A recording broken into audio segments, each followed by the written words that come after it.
not only the infectious waste is generated, but also the solid waste and other waste are also generated from the hospitals. Therefore, as far as the topic is concerned, healthcare waste management, therefore I am confining to only the healthcare waste management only. And here we have got rules, various rules are there in the country since 1974. We made a commitment in the United Nations in the year 1972, then subsequently in the Stockholm Convention in the year 1972. Government of India have made commitment that the various actions will be taken for protection of the environment as well as the health and in order to control the health impacts of the humans and other living organisms on this year. Before we started with the Water Act in the year 1974, and in the year 1981, in order to prevent the air pollution control and also to control air pollution, we have got the Air Prevention and Control of Pollution Act 1981. This has been notified. Till 1986, in India, we do not have any rules concerning the waste management. After this, the incident of the Bhopal gas tragedy only, we could able to come out with various rules. That is the Environmental Protection Act 1986, which covers all aspects, which covers air pollution, water pollution control, the control of air pollution, and the waste management. Therefore, since 1986, whatever the rules were notified by the Government of India, all these rules were framed and notified only under the act called Environmental Protection Act 1986. This we call it as Umbrella Act. Means all acts are notified under the Environmental Protection only by the Government of India since 1986. Therefore, under the Environmental Protection Act, we have Public Liability Insurance Act, which is notified in the year 1991. The Manufacture, Storage and Depot of Hazardous Chemicals Rules 1989. Hazardous Waste Management and Handling Rules were there since 1989, and these rules were replaced with the latest rules called Hazardous and Other Waste Management and Transboundary Movement Rules 2016. And we have got Chemical Accidents, Emergency Planning, Preparedness and Response Rules 1996. We have got the Biometric Waste Management Rules since 1998. And the 1998 rules were replaced with the Biometric Waste Management Rules 2016 latest in order to take care of the lacunas observed in the 1988 rules. The latest rules have been come. These rules were replaced. 1988 rules were replaced, and now we have Biometric Waste rules called the 2016. Apart from this, we have got Recycled Plastics Manufacturing Store Usage Rules 1999. These rules are also replaced with the Plastic Waste Management Rules 2016. We have Municipal Solid Waste Management Rules since 2000, and these rules are also replaced with the Solid Waste Management Rules 2016. We have got regulations to control noise pollution, that is since 2000, and for the purpose of management of batteries, we have got Batteries Management and Handling Rules 2001 since 2001, and these rules were replaced with the Battery Management Rules 2022. Construction, we have got construction demolition waste rules since 2016, and we have EA notification since 1994. Means any activity, before starting any activity, environmental impact assessment has to be conducted, and environmental clearance is required to be taken by the respective project proponents. And these rules are also replaced with the EA notification 2006. In the year 2006, EA notification 1990 were replaced with the EA notification 2006. And there were so many amendments since then, depending upon the situation and for making improvements in the rules. We have got e-waste management rules since 2016. Therefore, we got so many rules under the Environmental Protection Act for the purpose of waste management. Coming to this is what, since 1974, various rules framed by the Government of India. Whatever I told you, this is in the form of a simple chart. And if you want to refer to these rules are available in the CPCB website, that is www.cpcb.nsc.in, rules 3. If you refer to this website also, you will get these rules, compiled rules. Therefore, you can have a look at the rules so that you will be knowing. How the rules were framed. You should know, rules were notified in the year 1998. Before that, how this happened? There was one Supreme Court, the matter was filed by Dr. B.L. Vadera in the year 1995 because of the waste generated from Safdarjung Hospital were disposing of on the bank of River Yamuna. As and when there is a monsoons, during the rainy season, all this waste used to wash off and used to pollute the river Yamuna. Therefore, the case was filed. Subsequently, Honorable NJT in the year 1996 had given direction stating that the 50 and more above bedded hospitals in Delhi have treatment and disposal facilities. We have decided that 50 and more bedded hospitals to have in Delhi to have treatment facilities. It was directed. Then the government of India have felt that why only for the hospitals in Delhi? Why not for entire country? Therefore, the rules were framed and notified in the year 1998, covering all aspects related to hospital waste management or biomedical waste management under the Environment Protection Act 1986. Therefore, rules are there since 1998, and as we have found some lacunas, and these rules were replaced, the 1998 rules were replaced with the latest rules called as Biomedical Waste Management Rules 2016. And of course, there are some still amendments are there that, depending upon the situation, there will be some amendments. And those rules, the Biomedical Waste Management Rules 2016 came into force with effect from 28 March 2016. Therefore, you have to keep in mind this particular date is concerned.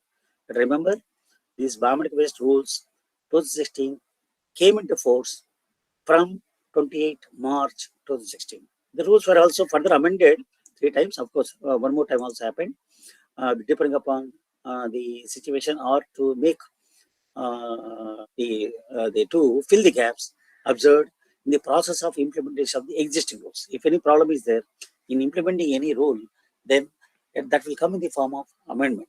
Therefore, amendments are there always in any rule that will be there. But I am not going to talk about entire rule because some expert would have talked about these rules is concerned in earlier classes. Only salient features only I am going to tell. I am not going to explain everything about the rules. But any of these rules contains 18 provisions, which includes what is the title of the rules and what are the applications of these rules and what are the definitions related to the healthcare waste management. What are the duties of the occupier? Occupier means any waste generator, means healthcare facility. What are the duties of the operator of a common facility, and what are the duties of authorities? What the action to be taken with the authorities also. Duties have been explained clearly in the rules. And what are the treatment and disposal methods to be followed for the waste management, means biomedical waste management in the country without causing any impact on the environment or human health. Segregation, how to do the segregation, packaging, transportation, storage of the waste. Prescribed authority has been prescribed. Who has to implement who is the prescribed authority in the state?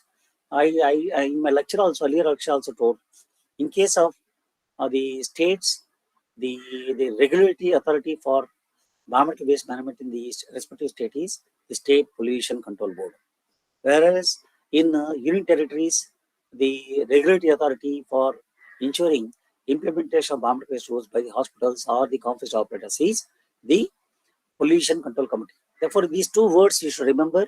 In states, the regulatory authority for biomedical waste management is the State Pollution Control Board, whereas in union territories, the regulatory authority for healthcare waste management is the Pollution Control Committee. Therefore, we have, if you go to Lakshadweep, it is a UT. Therefore, there is a regulatory authority by name called Lakshadweep Pollution Control Committee. Similarly, if you go to any Andaman and Nicobar Islands, it is a UT. Therefore, we have Andaman Nicobar Pollution Control Committee. If you go to Puducherry, it is also UT. Therefore, we have the regulatory authority for ensuring the biomedical waste rules implementation is the Puducherry Pollution Control Committee. Similarly, if you go to any state like Karnataka, if you go to Karnataka, the regulatory authority for ensuring implementation of the biomedical waste rules is the Karnataka State Pollution Control Board. Therefore, in state we have the State Pollution Control Boards, whereas in UT we have pollution control committees. They are regulatory authorities for ensuring proper the implementation of the rules. Apart from this, the rules also talks about what is the procedure to be followed for obtaining authorization.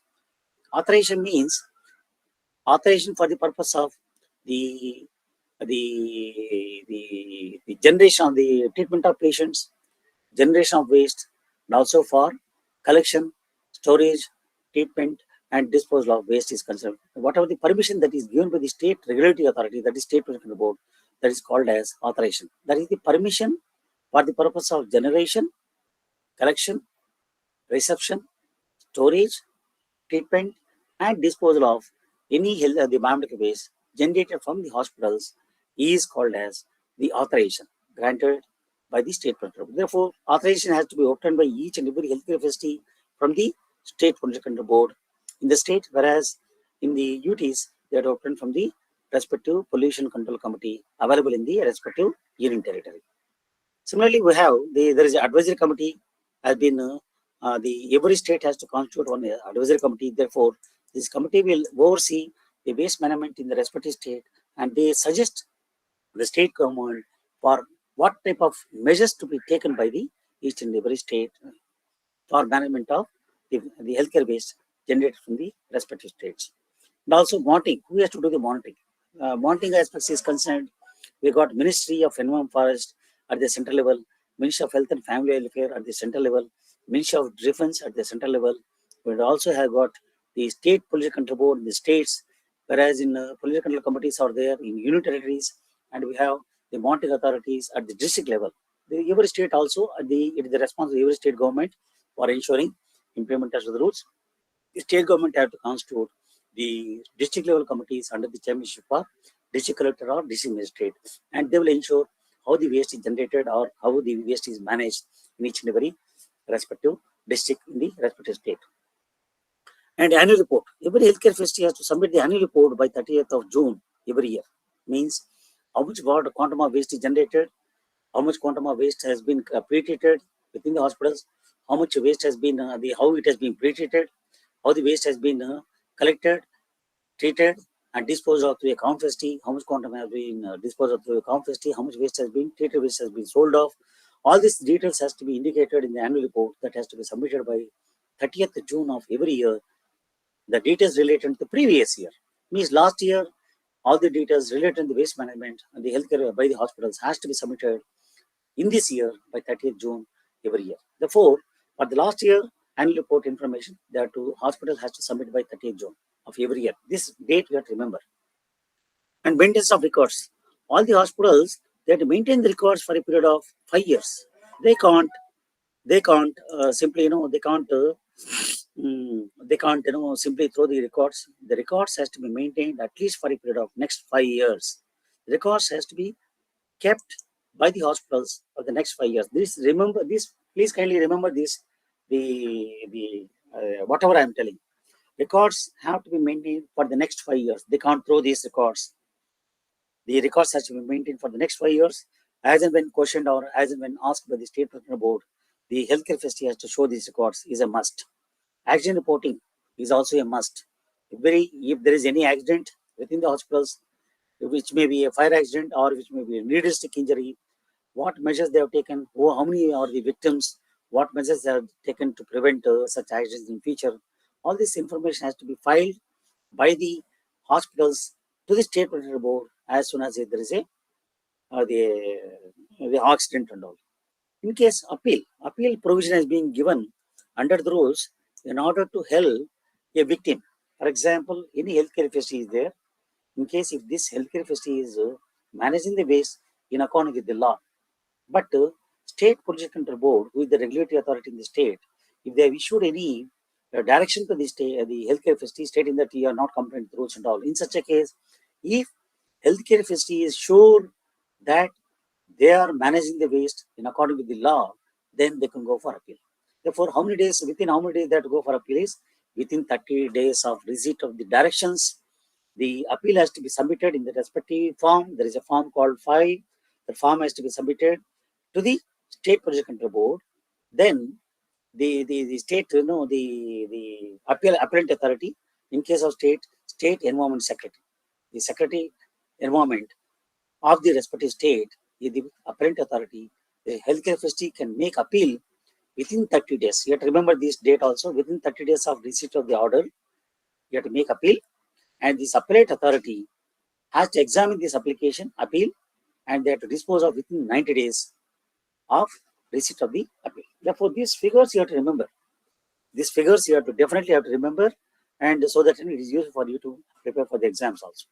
And site for development of composting. The rules also talks about how the site has to be allocated to the local authorities for the purpose of development of a common facility in the respective area. Suppose any the town is there or city is there, that allocate a certain site for the purpose of development of a common facility. That common facility will take care of the treatment and disposal of all the waste generated within that within the region of 75 kilometers. Liability. In case of any violation is made by hospital, what are the liabilities of the occupier is the action can be taken by the regulatory authorities against the healthcare facility in case of violations under Section 5. What is Section 5 under? I will tell you. Section 5 of the EP Act can be action can be taken against the violators, which includes healthcare facility. Under Section 5 of the EP Act means what type of action means? We can issue closure directions, or we can issue directions to stop the water supply to any healthcare facility. Also, we can issue directions to stop electricity to the healthcare facility. Therefore, without water and electricity, no healthcare facility can work. Therefore, under Section 5, we can issue the closed directions, and also under Section 15 of the EP Act, we can take the violators to the court of law. Means you can levy penalty.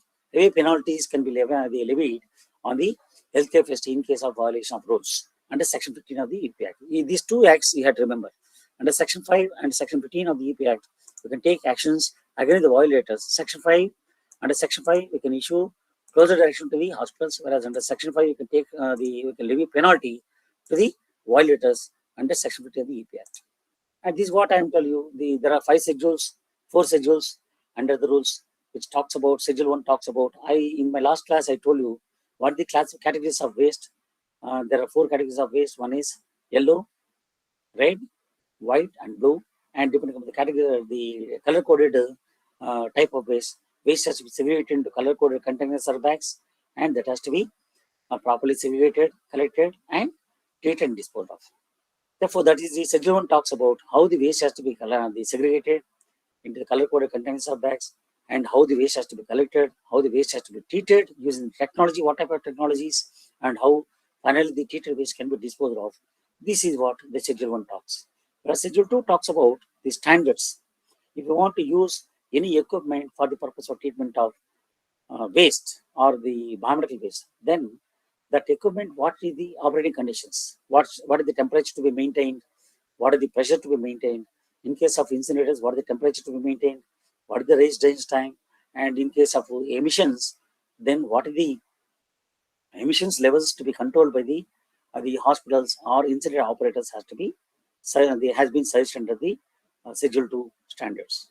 Similarly, the standards, Schedule 2 also talks about the standards for liquid waste. What are the liquid waste generated has to be treated and disposed of compliant to the discharge norms prescribed in the Schedule 2 of the rules. We have Schedule 3, which talks about who is the fiscal authority and what is the responsibility. Of course, I am going to cover this aspect. Schedule 4 is a part A. It contains label. What type of label has to be placed on the bag or container? What type of label you can place on the bag or container? Anybody can say, please? Anybody can say what type of container can be, what type of label can be placed on the bag or container of a hospital waste?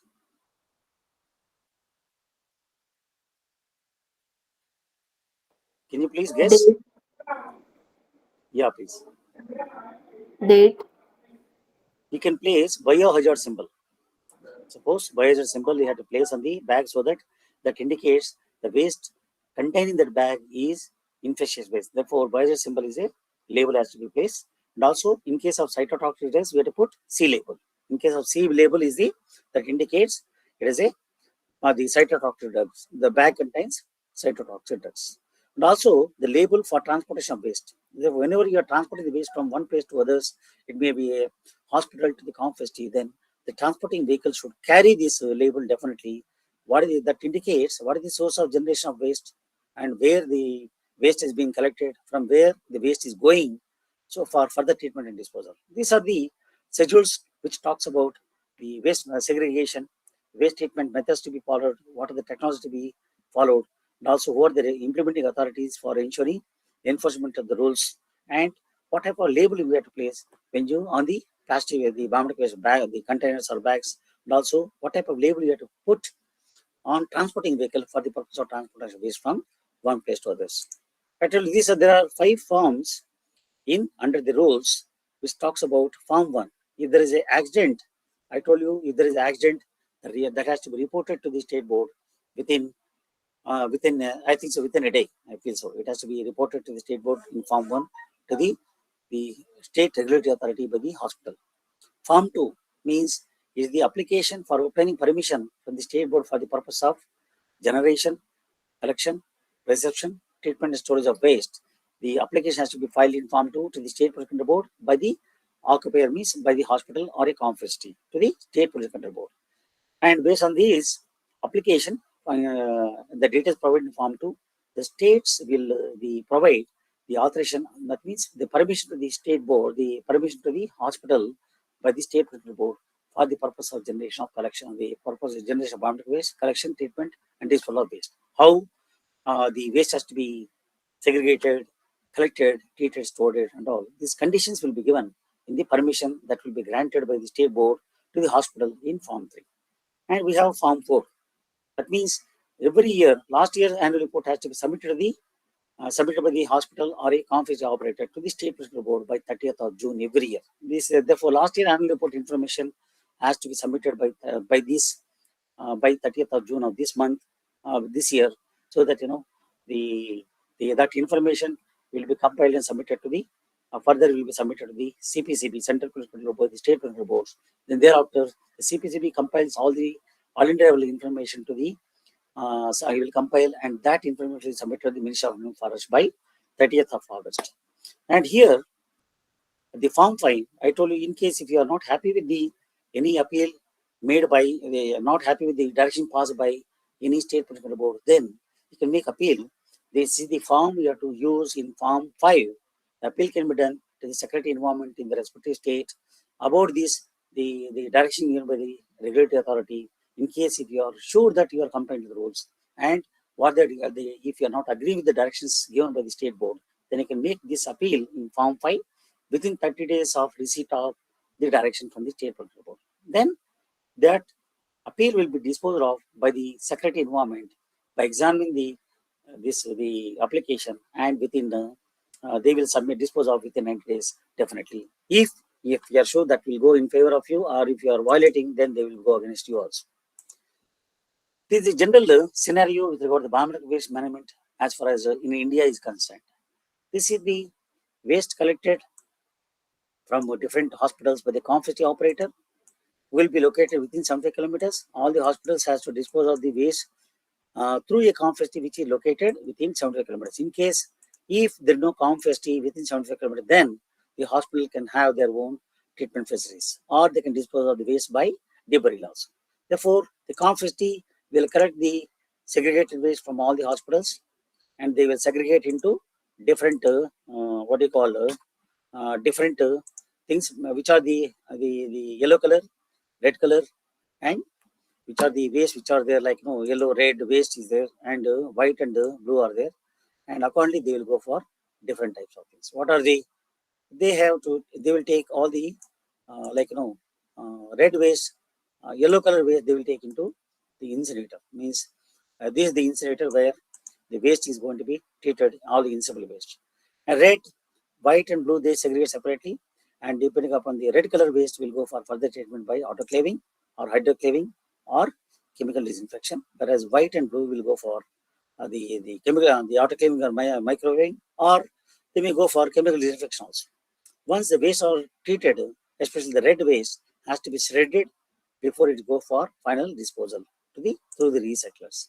The after treatment, the waste has to be shredded in order to avoid, definitely in order to avoid improper, in order to avoid reuse is a must. Whereas the liquid waste generated from hospitals or the treatment facility has to go for further treatment. It has to be treated properly, and the treated water has to be sent to the recycling through the air pollution control equipment operated for the control of emissions from the incineration process. And whatever the sludge is generated from the UTP, the sludge has to be disposed of through second landfill. Whereas all the waste treated, like red waste means plastic waste, and other waste like blue and white, maybe the body implants and metal body implants, glass waste, as well as the shops and all. After treatment, they will go for recycling in accordance with the law. And as far as the regulatory authorities for enforcement of biometric rules in India is concerned, at the central level, we have the four institutions. One is the Ministry of Environment, Forest and Climate Change. We have the other central ministries like Ministry of Health and Family Welfare, and the Ministry of Animal Husbandry and Veterinary, and DGFMS, Director General Armed Forces Medical Services. Means DGFMS is the person who will be the Director General Armed Forces Medical Services is the person responsible for management of healthcare waste in the armed forces healthcare establishments. No other can go and visit except CPCB. CPCB, Central Political Board, is the political authority working under the Ministry of Environment Forest, and will be playing advisory role to the Ministry of Environment Forest on environmental pollution control measures. And who only can go for inspection of armed forces healthcare establishments? No others can go for inspection in the army hospital because of the safety considerations. At the state level, we have got state government or UT administration. At the state level, we have state political board, whereas in the UT level, we have pollution control committees. And apart from state political boards or pollution control committees, we have got other departments like state health department, state animal husbandry and veterinary departments are there at the state level for enforcement of the rules. And local and urban bodies are also responsible for enforcement of the rules. These are the mechanism we have in India. I don't think so. It is the not required to explain what is the role of environmental forest. It is a lengthy one, otherwise it takes more time. You can just have a look at it.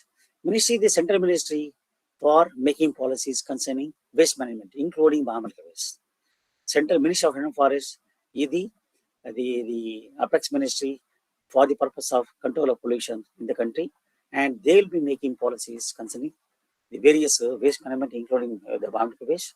And also, we are providing, they will be providing financial assistance for training and awareness programs. And we also, the ministry also facilitating the financial assistance for setting up or upgradation of common biomedical treatment facilities. Now, this particular aspect has been removed. Now, this particular aspect is not there. Financial assistance is not provided by the ministry. That has been not there. Undertake or support operational research and assessment with respect to risk to environment. Constitution of monitoring committee for implementation of the rules at the central level, at the India level. The monitoring committee has been constituted. They will be reviewing with the states regarding the waste management in the country on at least once in 6 months. Hearing appeals and give decision made in Form 5 against order passed by the fiscal authorities, and develop standard manual for trainers and training.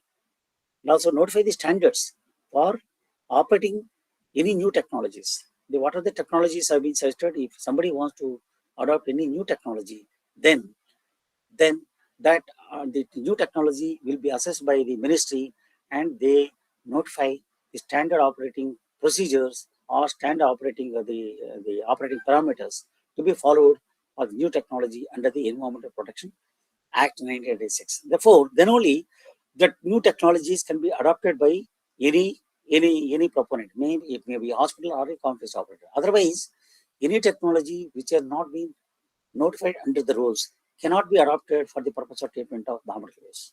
Only notified technologies has to be adopted for treatment of biomedical waste. Otherwise, it is not permitted. Similarly, the various rules have been fixed for the Central or State Ministry of Health and Family Welfare, and also role of CPCB. Of course, the CPCB prepares the guidelines for biomedical waste management and will submit to the Ministry of Environment Forest. Coordination of the activities of state political boards related to the biomedical waste. And we also conduct training courses for authorities dealing with the biomedical waste. And we lay down the standards for new technologies. Therefore, once any proposal is there regarding the new technologies for adoption of treatment of biomedical waste, in such a case, the proposal will be submitted to the ministry by the proponent. The ministry will request CPCB to come out with the standard operation procedures and standards. Therefore, we conduct the trials, and we also examine the efficacy of the new technology. Then, depending upon the operating conditions at which the efficacy is satisfactory, then the standard operating procedures will be suggested, and that will be recommended to the ministry. Ministry will further notify this new technologies for adoption for the purpose of treatment of biomedical waste in the country, subject to recommendations of the CPCB's the assessment report. And lay down criteria for establishing common facility. Of course, we are issuing the guidelines for development of common facilities in the country. Random inspection will be carried out by the hospitals by the CPCB in hospitals and facilities. And also we review analysis of the data sent to the state boards. Therefore, annual report compilation will be done and will examine in which states the waste management is proper, in which states waste management is proper, what are the remedial measures are required to be taken in the states that will be communicated to all the states for the purpose of taking necessary actions. Inspection monitoring of armed forces healthcare establishments. Only army hospitals will be inspected by the CPCB and will come out with the assessment reports and will recommend various suggestion to the Director General Armed Forces Medical Services for the purpose of carrying out implement in the armed forces healthcare establishments. Undertake or support research or operational research regarding the bomb repairs. We also conduct some sort of estimates or the R&D works whenever there is a new technology comes. Similarly, there various rules have been fixed by the Government of India for various departments for enforcement of rules concerning the biometric waste in the country. Similarly, the rules of the state government have been fixed by the Government of India through the notification.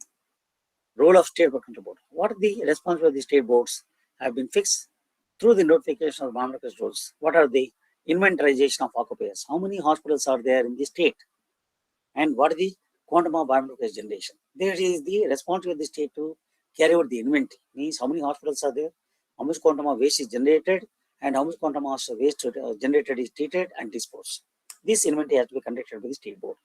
Compilation of data and submission of the same in annual report to the central board. Therefore, they have to compile all the state-related biometric waste management aspects in the state. What is happening? That data has to be compiled and they have to submit to the CPCB within the time by 30th, I think so by 30th, 31st of July. To CPCB they have to submit, and we have to compile and submit the information by end of August to Ministry.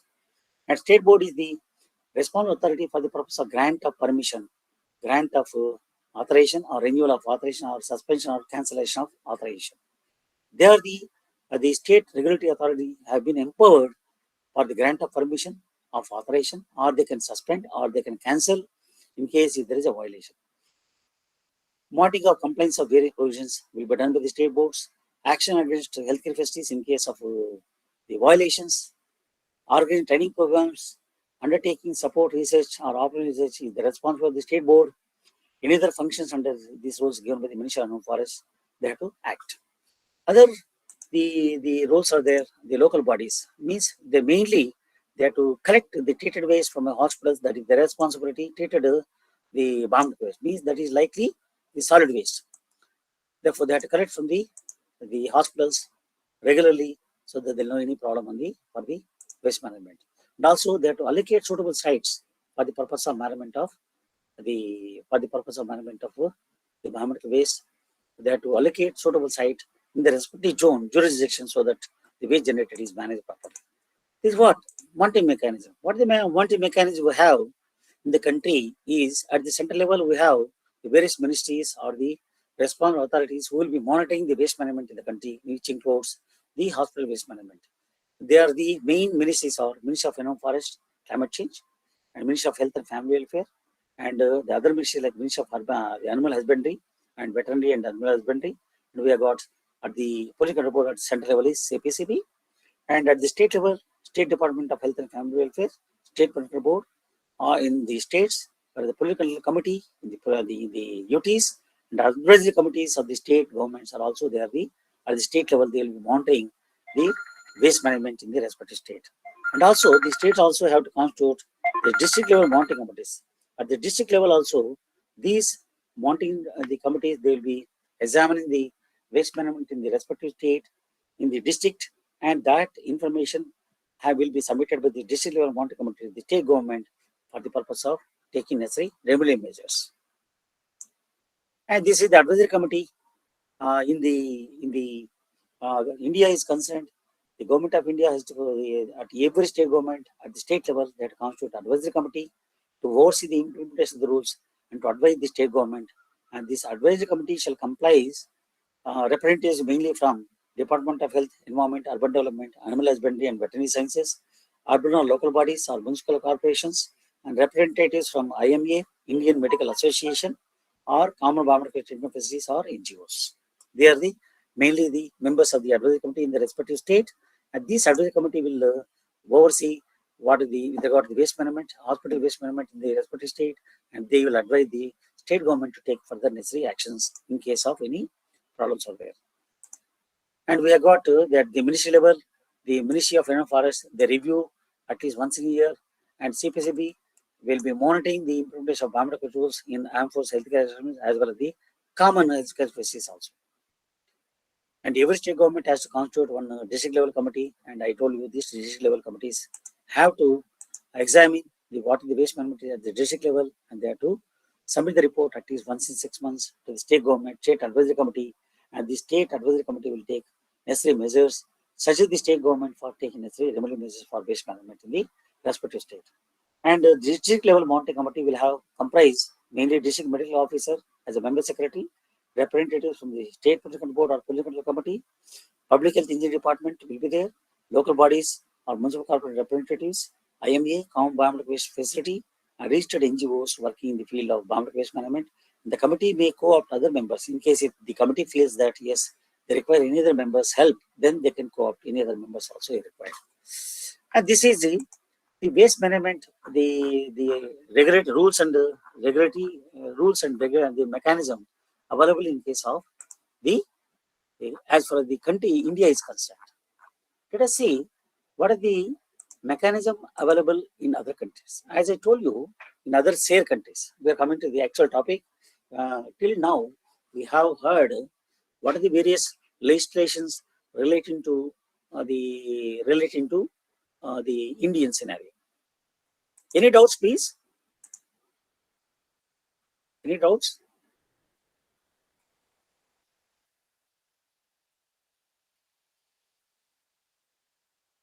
Any doubts, please?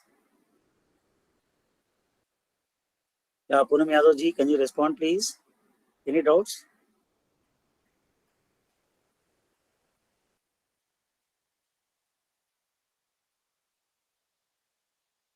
Grishma ji, do you have any doubts, please? Any doubts?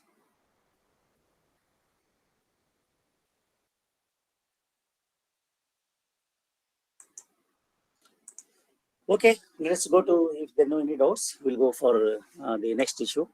What are the legislation in Bangladesh? As far as the various legislation in Bangladesh is concerned, the environmental waste management and processing rules are there in Bangladesh, which were notified by the government of Bangladesh in the year 2008. These rules mandates segregation of medical waste at source as per 6 color coded bins. Whereas in India, we got 4 color coded bins only, whereas in the Bangladesh, they have suggested 6 color coded bins for segregation of hospital waste. Specification for containers have been suggested, label to be used has been suggested, and provision for temporary storage has been suggested. Standards for operating of operation of treatment equipment have been suggested in the rules. And also, separate collection, transportation, final treatment and treatment district city corporations have been stipulated by the rules in Bangladesh. National guidelines have been framed for medical waste management, and these guidelines were revised in the year 2016. These are the rules are concerned. As far as the rules are concerned, environmental, these are the rules. What is the mechanism available? Who is going to implement the authorities, the implementing authorities in the Bangladesh country are, one is the Department of Environment, the Paurasavas means municipal corporations or municipalities or the local governing bodies of the cities and towns in Bangladesh, and Paurasavas, they will be managing the waste within the respective jurisdictions, and development authorities are also responsible for the environmental waste management as per the environmental waste management and processing rules 2008. And Director General of Health Services, Bangladesh Medical Association and NGOs, they're all responsible for the purpose of management of the healthcare waste management in the Bangladesh.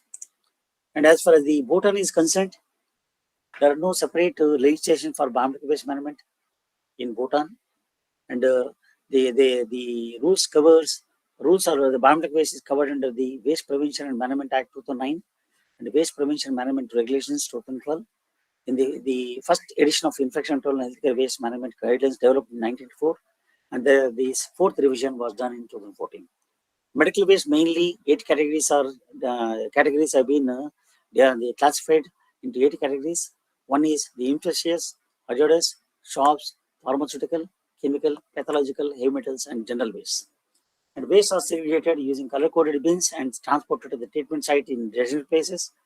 And the main treatment options followed are autoclaving and chemical cleaning. Therefore, in Bhutan, we don't have any incinerators or plasma pyrus, other technologies.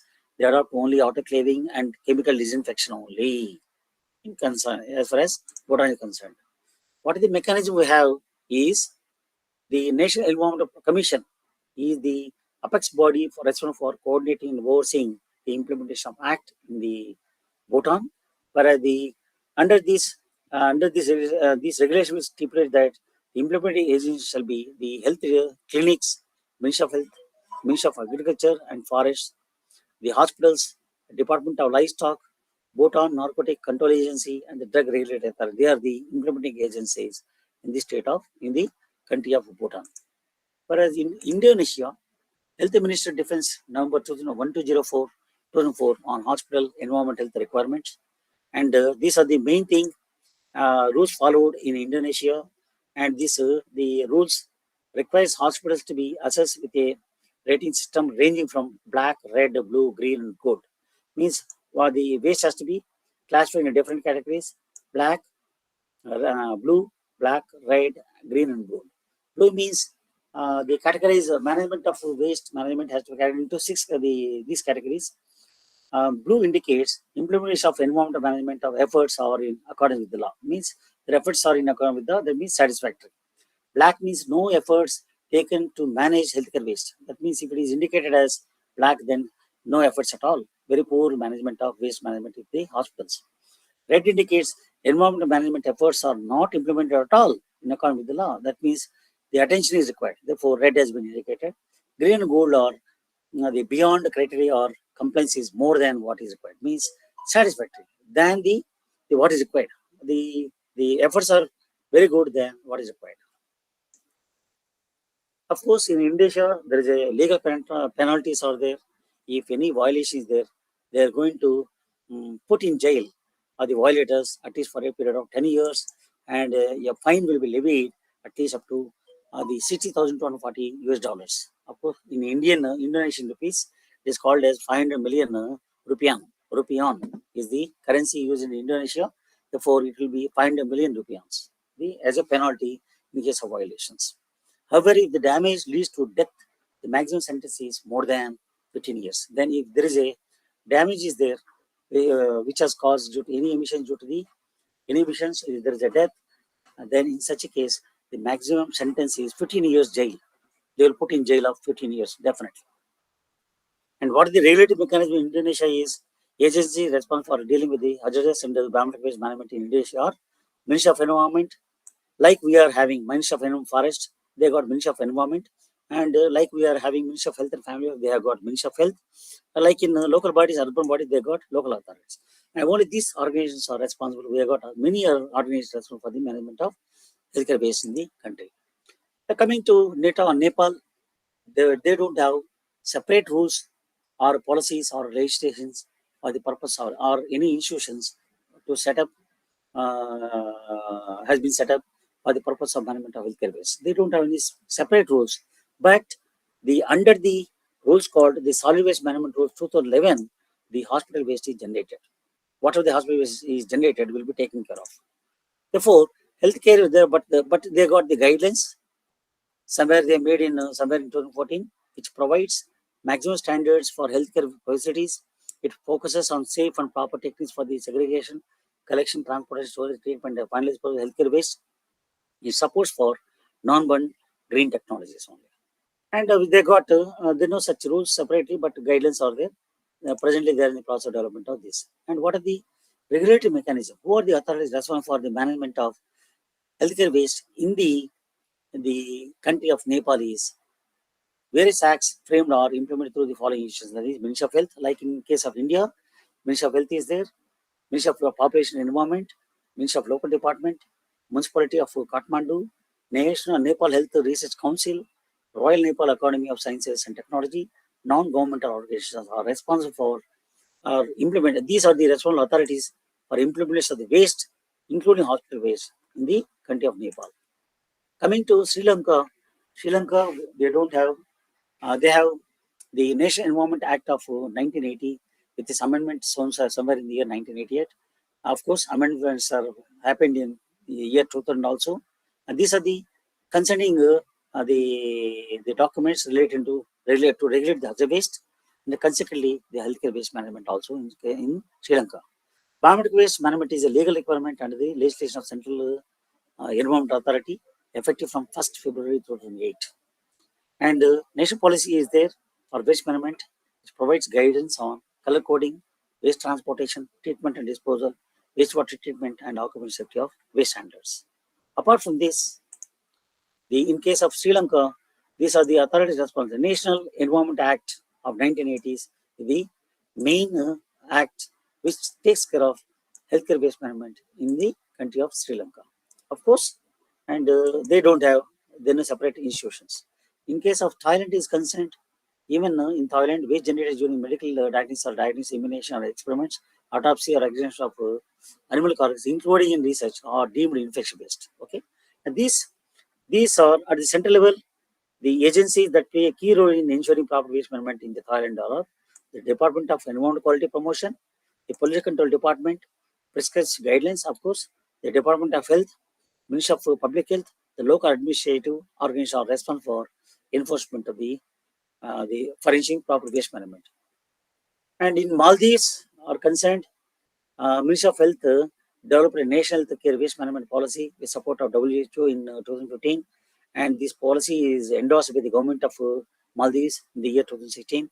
Now, these are the only the policy available as on date for enforcement of waste management in the Maldives. Of course, the responsible authorities for management of the national policies are the Ministry of Health, Ministry of Environment, Environment Protection Agency, and the local councils are responsible for enforcement of these policies in case of Maldives. Similarly, we have got other country like legislation in Myanmar. No separate legislation or policy on healthcare waste management in case of Myanmar. Some options identified are on-site steam autoclaving, off-site wet thermal treatment facility, mobile wet thermal treatment unit, and then sanitary landfill at dispose site. The Ministry of Health and Sciences is responsible for framing the guidelines. And the one more country is there in the South Asian region, that is legislation Timor Leste. The health sector national strategy plan has an exclusive indicator on healthcare waste management, and the various health department like environment health department and the national director of public health, Ministry of Health is responsible for healthcare waste management. There are no healthcare management guidelines or policy in the country till date. The national guidelines on healthcare waste management followed up. Only these are the policy strategic plan, whatever is there, that is followed.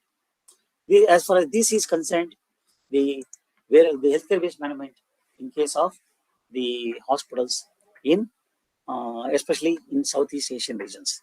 Of course, whatever it may be, whether the laws are there or not, apart from the various state regulatory authorities, it is necessary to have national waste management authority at each and every country. There should be a national waste management authority so that this authority can take care of the waste management related aspects, including healthcare waste management in each and every hospitals or the industrial waste management or anything, any type of waste is generated, that the waste management authority should be able to take the necessary measures for the purpose of waste management. Therefore, at the state level, at the each and every country level, there should be a national waste management authority, and various this waste management authority should take care of the framing of various rules for the purpose of the waste management in the form of issuing gadgets, rules, or documents, and also to develop and maintain awareness programs to oversee and monitor periodically the implementation of the laid down policies and rules. And also the authority can take care of to have powers for issuing instructions, initiative, punitive or legal actions against the defaulters, and also to have a separate research and development wing for developing innovative approaches, ideas, and appropriate technologies. And also, the waste management authority can take care of the separate budgetary allocation so that this the what are the waste is generated can be taken care of at the national level by this waste management authority by framing the adequate rules or the policies or the regulations or guidelines so that waste generated are properly managed and disposed of. Of course, this is what has been the learned today. And in order to conclude this, the legislations in SEAR countries, of course, in India, we have got very good rules, very good the management aspects. We got adequate infrastructure all over the country for the purpose of healthcare waste management, except in a few states called northern states. In case of northern states, unfortunately, we don't have the various the waste treatment facilities. But of course, due to non-availability of the common biomedical waste treatment facilities in the northern states in India, we are allowing the healthcare facilities for disposal of their waste within the by means of deburial because of no common facilities are available, treatments are available. If you refer to other countries like SEAR countries, other SEAR countries like Bangladesh, and they got just frame rules. Bhutan, there are no any regulations at all as on date for the purpose of management. But the biomedical waste is covered under the Waste Prevention and Management Act 2009 and Waste Prevention and Management Regulations 2012. Whereas in case of Indonesia, the policy is in place for healthcare waste management. Government Regulation number 6, the issued in 2013, requires all hospitals has to be assessed with a rating system ranging from black, red, black, green, and gold. But in case of Maldives, Ministry of Health and initiated development of healthcare waste management policy with the support of WHO, and they have framed the policy that has been endorsed by the government of Maldives. Of course, Myanmar, there are any regulations for management of healthcare waste as on date, and Nepal, they have got only under the healthcare waste is managed under regulations called as the Solid Waste Management Act 2011. But in case of Sri Lanka, they don't have the healthcare waste management is managed as per National Environmental Act regulations requires the healthcare waste management. And in case of Thailand, rules and regulations regarding solid waste and hazardous waste management and the national waste management master plan has been drafted and that is followed. But at Timor Leste, we don't have as on date there are any rules for the purpose of management of healthcare waste in the respective country. Of course, these are the regulatory authorities who are responsible for the waste management. If you take in India, we have Ministry of Environment Forest, and we have Ministry of Health and Family Welfare, we have Director General Armed Forces Medical Services, we have state government in the respective states, and UT administration in the respective UT are responsible authorities, regulatory authorities for enforcement of the rules. And at the central level, we have the Central Pollution Control Board, which will go and monitor all the healthcare facilities and which will also monitor the armed forces healthcare establishments. Apart from this, at the state level, we have state regulatory authorities, that is, state pollution control board in the states, whereas the pollution control committees in union territory administrations or at union territory administrations.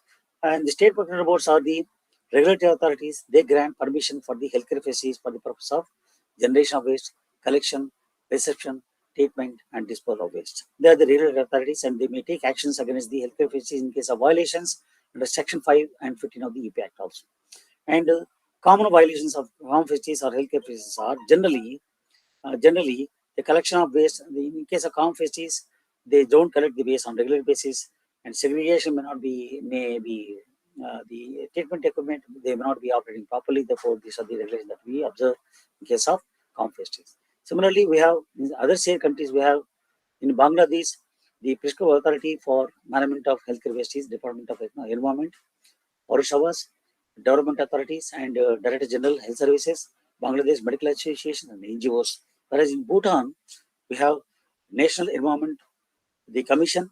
It is the responsible authority, regulatory authority for management of healthcare waste.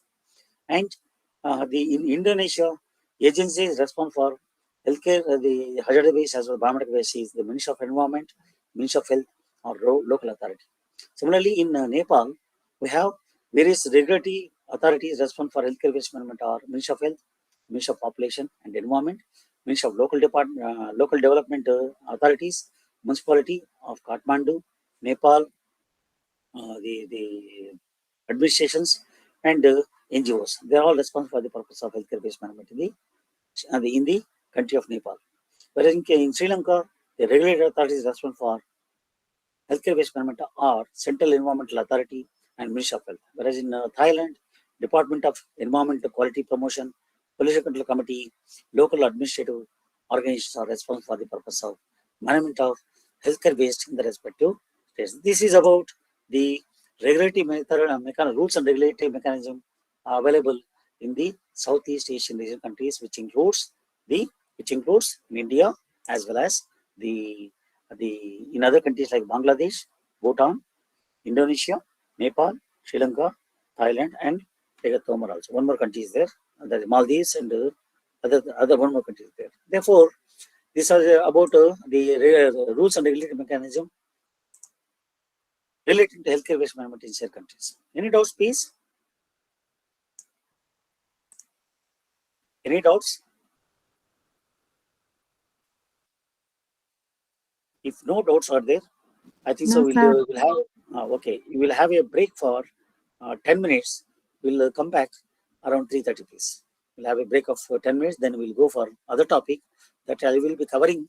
Please kindly try to attend at 3:30. Don't miss this class because I'm going to elaborate on the rules part. That is also have to be elaborated in the rules part. So try to attend so that is useful for you people. Therefore, it is an opportunity for me to explain in detail because that particular chapter is required to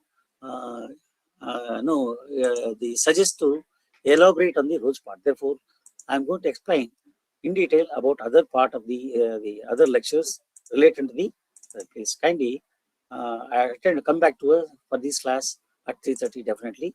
That is what I am going to talk is on the.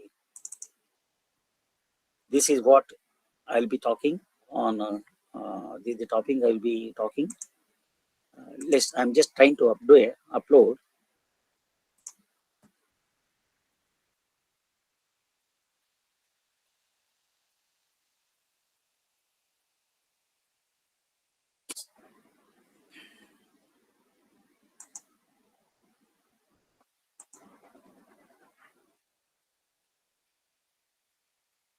ಏನಮ್ಮ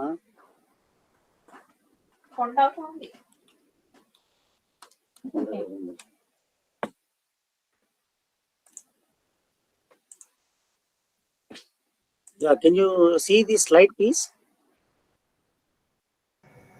Yes, yes.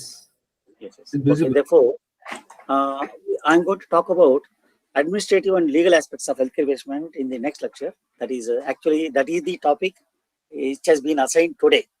Therefore, I'll be covering on this topic within 1.5 hours.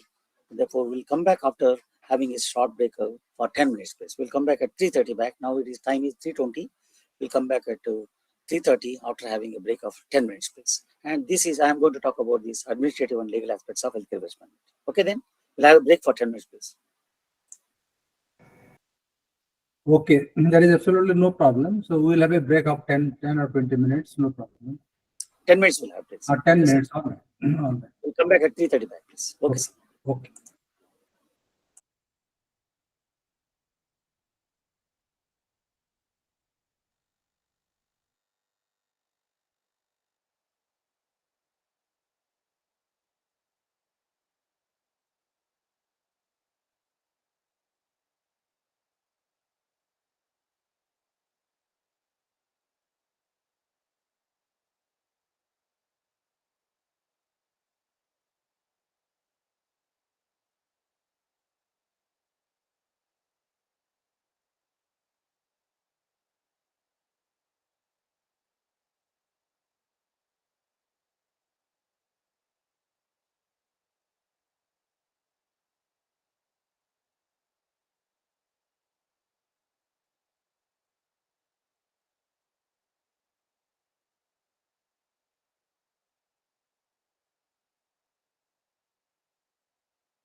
Yeah, good evening.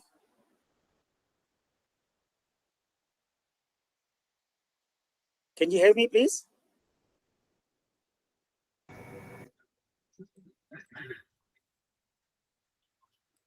Okay.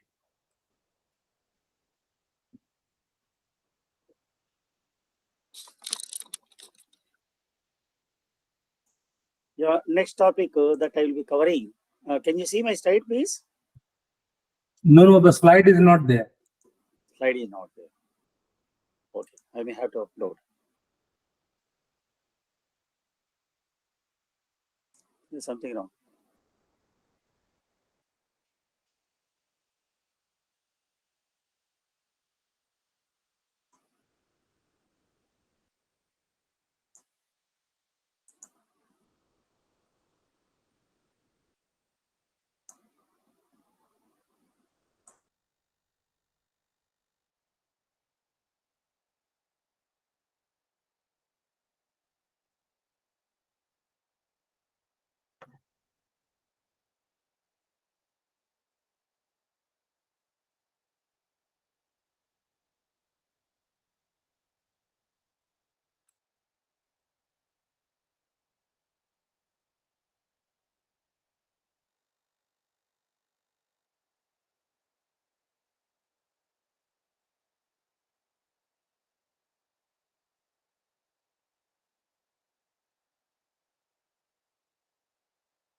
Can you see the slide, please?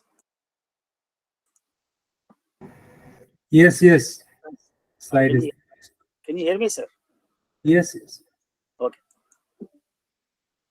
Okay. Therefore, the next topic assigned to me is the administrative and legal aspects of the healthcare waste management. First, we'll see the administrative aspects of healthcare waste management. Of course, I'm not having that much the experience in the field of these administrative aspects of healthcare waste management. Therefore, I may not be able to explain clearly, but still, I'll try to explain whatever the best I can do it. Yeah, you all know what is the healthcare waste management system, the basic components. In any healthcare waste management system, we have to have the adequate infrastructure. Healthcare waste management system is nothing but the infrastructure that is required for the purpose of the waste, which may be healthcare waste generated from the hospitals. What type of infrastructure is required? You have to have this proper system, like the provisions of the bins, color coded bins, the various wards, and they have to have proper the transportation the systems, and they have to have proper the storage yard where the waste can be the segregated waste can be stored temporarily, and the provision of the pre-treatment as a part of rules. The healthcare facility is required to go for has to go for the what do you say the pre-treatment. The rule says some highly infected waste is required to be pre-treated before any waste is disposed of, because of it is highly infectious. In order to avoid the impact on the waste handlers, those are going to come in contact with the such infectious waste, it may cause health impacts to the waste handlers. Therefore, in order to avoid such the infections or so, the pre-treatment is an essential the requirement under the rules within the healthcare facility before the waste is going to store for temporary storage in these temporary storage area. And what type of cleanliness are maintained, what type of provisions are required, equipment are required for the purpose of pre-treatment of waste. All these provisions, including the cleanliness maintenance within the hospital, adequate manpower, adequate financial allocation has to be indicated so that the waste generated from the hospital can be disposed of in accordance with the respective law in the country. That is the system. Therefore, system covers all aspects. Infrastructure required for the purpose of waste management within the particular, it may be a hospital or it may be a institution or anywhere. Therefore, the system has to be there in order to have proper systems. You have to have the adequate infrastructure, and you have to have the manpower, and you have to allocate the adequate finance so that the waste generator can be managed in environmentally sound manner in accordance with the prevailing rules and regulations. What are the basic principles in order to maintain or in order to set up the healthcare waste management system, and what is the required to be done? Means you have to conduct a waste audit. What type of waste audit? Anybody can guess, please? Really guess. What should be the waste audit requirements? You might have heard this in the last class.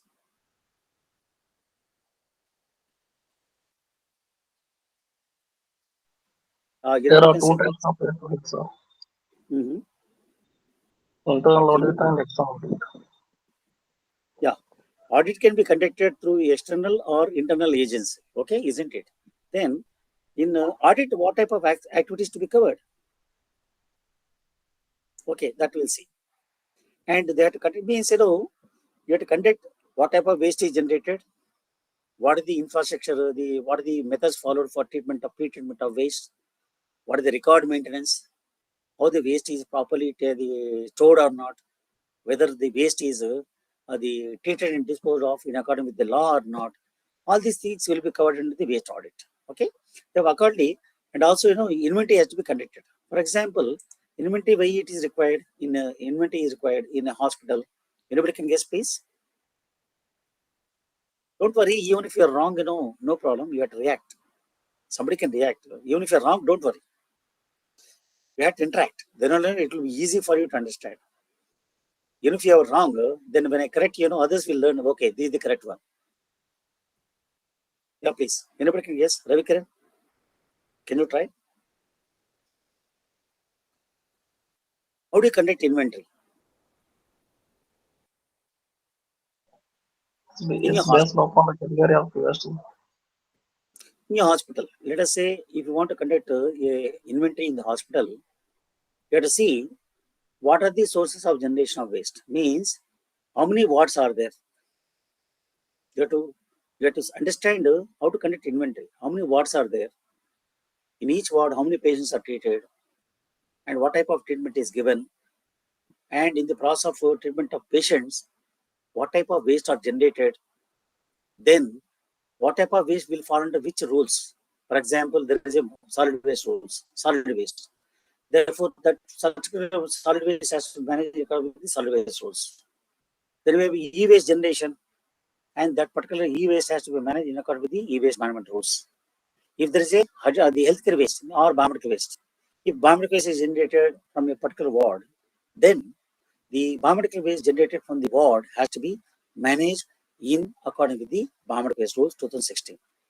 Isn't it? Therefore, you should know how many wards are there, what is the source of generation of waste, and what type of waste is generated from each ward.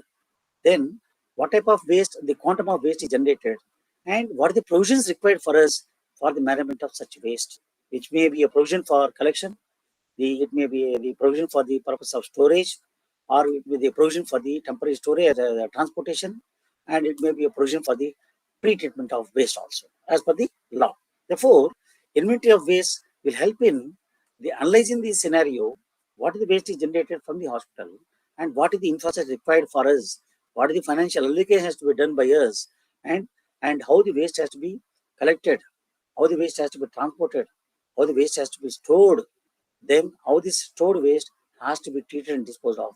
Everything can be analyzed if we carry out proper inventory. Therefore, inventory is a must so that we can plan properly what are the infrastructure to be placed within the hospital so that the waste generated can be managed in an environmentally sound manner. And waste minimization. Now, once if you know when you are carrying out the inventory, you will come to know some wards may be generating huge quantum of waste.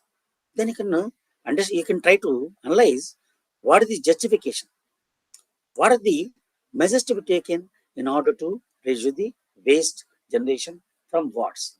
Then you have to identify, you can identify what type of wards are there, where the waste is generated more, what is the reason for it. You can analyze the data and you can take adequate measures such a way that waste generation from that particular wards can be minimized. Therefore, inventory will help in several ways. And what type of such that it helps in what type of categories of waste are generated and what type of the quantum of waste is generated and what is the provision I require to collect that waste or what is the provision I require to store them or to transport them and for final treatment disposal. All these things can be analyzed once if you know. Then also you can analyze what are the reasons why there is a waste generation high in particular areas, why there is a high generation of waste. Therefore, you can take measures for minimizing the waste generation. What are the various waste minimization options available to you? Can you please guess? In my last class, I told you what are the waste minimization options you have.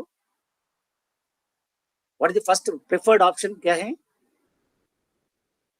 Which is the most preferred option in the process of waste management hierarchy? Somebody can guess, please. Amira, can you please help me? Amira ji.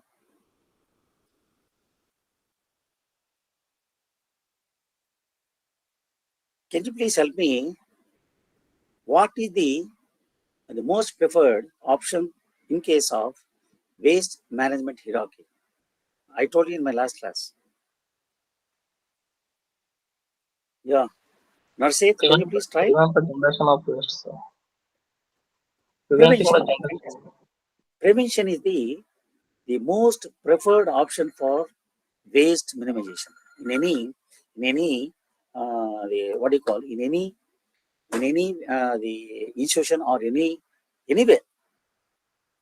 The most preferred option for waste management hierarchy is the prevention of waste generation. First, you try to prevent the waste generation itself, so that the waste generation, if you can prevent, then you can manage easily with the quantum of waste generated is less. Then, suppose the waste is generated, then what are the measures that can be taken as a part of a waste management hierarchy? Anybody can guess, please? Okay, prevention we are done, so that waste is generated. Even then, after preventive measures, any additional waste is generated is going to be over. Now that the waste is not generated because we have taken the preventive measures so that waste is not generated in a huge quantum. But some waste will be generated that we can't prevent. Now, if there is a waste generation, whatever waste is generated, you will dispose of. Can you dispose of all the waste? Whatever you No, sir. We no. will restore it, What are reduce the it. options available for us? What you can do? I told you there are 4 R's. What are the 4 R's called? Reuse, restore, Reduce, reuse, recycle. Therefore, these 4 R's has to be adopted in order to wherever the waste you can recover, reuse, recycle, and these sort of things has to be adopted. After adopting this, the recovery, reuse, recycling options also, some waste is you cannot avoid. Some waste is recovered. For example, if you take any solid waste, some paper is there. Paper is recyclable, isn't it? Some paper is recyclable. You will take out and you will keep it separately. Then what are the paper is generated from your the household also will keep aside separately, and that will sell it once in a quarter or once in 6 months or once a year. The paper will be sold. You will get some revenue. Similarly, if you take out some plastics, we will also separate out plastics. We will not be throwing, because if you throw, we are losing the money. Therefore, some sort of plastics can be kept aside that you can keep them separately, and that you can be sold. That means you are going to get some revenue. Similarly, some glass also is recyclable. Therefore, any waste which is recyclable, not necessarily you have to dispose of. Therefore, they can reuse it. Some waste can be reused directly by you, or some waste it may not be used by you, but some waste may be used for the purpose of it can be used by some other person as a raw material. I may not be using it, may be a waste for me, but for some other person it is a raw material. Simple example, tell you battery. Once if you are having a car, if your battery is there, once date is over, means it will work maximum for 5 years. That is a waste for you. But when you give away the battery to the when you are purchasing new battery under exchange, that battery from that battery lead is recovered. After recovery of that lead is going to become a raw material for manufacture of battery. Therefore, the waste which you feel it is a waste, it may be a waste for you, but that waste may not be a waste for another person. That may be raw material for other person. Therefore, for our adoption, even after adopting for these the reduce, reuse, recycle, recover, for our options also, some waste which is no more having any value. Some value we cannot get, any value is not there. Then we feel that that waste is no more having value. I cannot recover, reuse, recycle, or therefore I cannot do any activity. I don't have any revenue from that. Then we feel that particular waste is a no more value. Then that waste we think of going for disposal, isn't it? That's the waste management hierarchy. Now, least preferred option, what do you feel? What is the least preferred option in waste management hierarchy? Disposal. Therefore, before disposal of any waste, we have to go for pre-treat. We have to treat that waste such that it is not going to cause any harm to the environment or humans.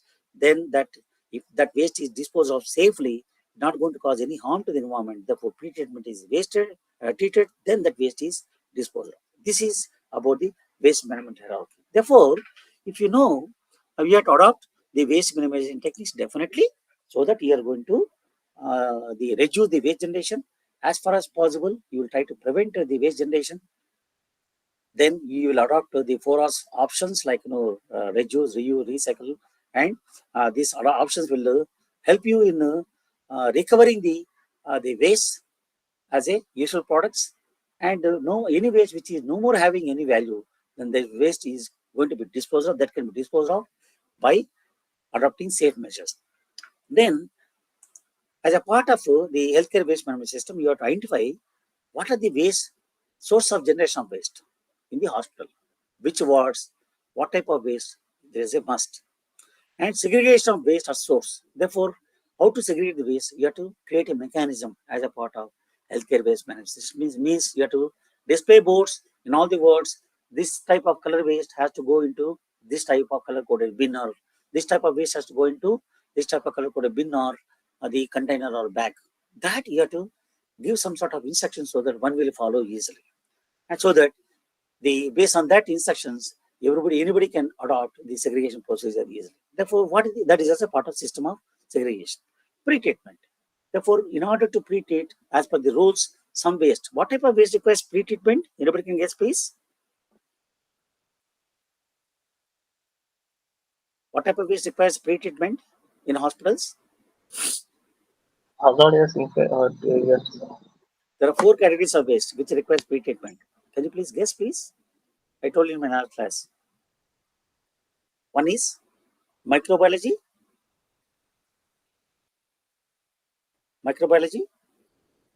biotechnology, blood samples, blood bags, and all clinical waste has to go for pre-treatment. Is a must. You have to go for pre-treatment of this waste is a must, because these are the waste, highly infected waste.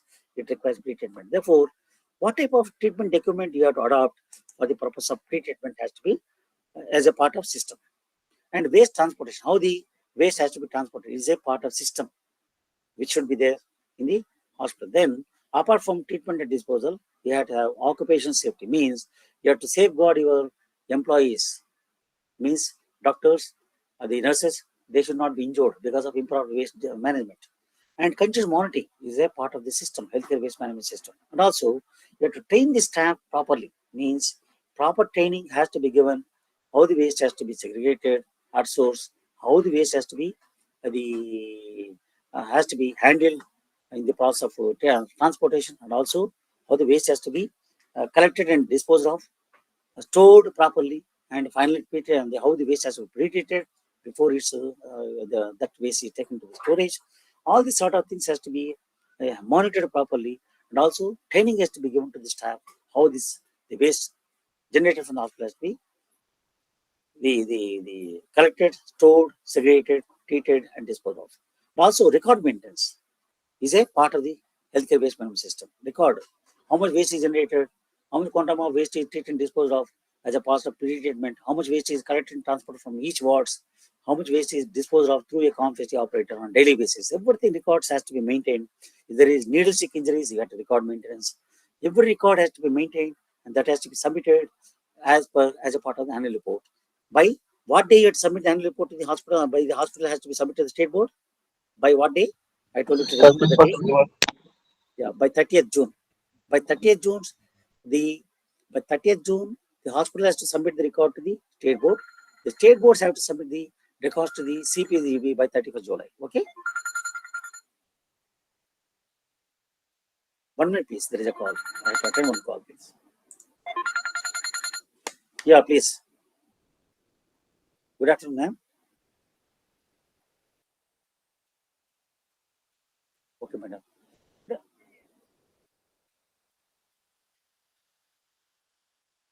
Okay, madam. Actually, no, there is one problem. One official has to go for on visit. It is a compulsion. Therefore, Mr. Vivek program, is going to be a problematic. No. 31st I will take. 31st I will take both.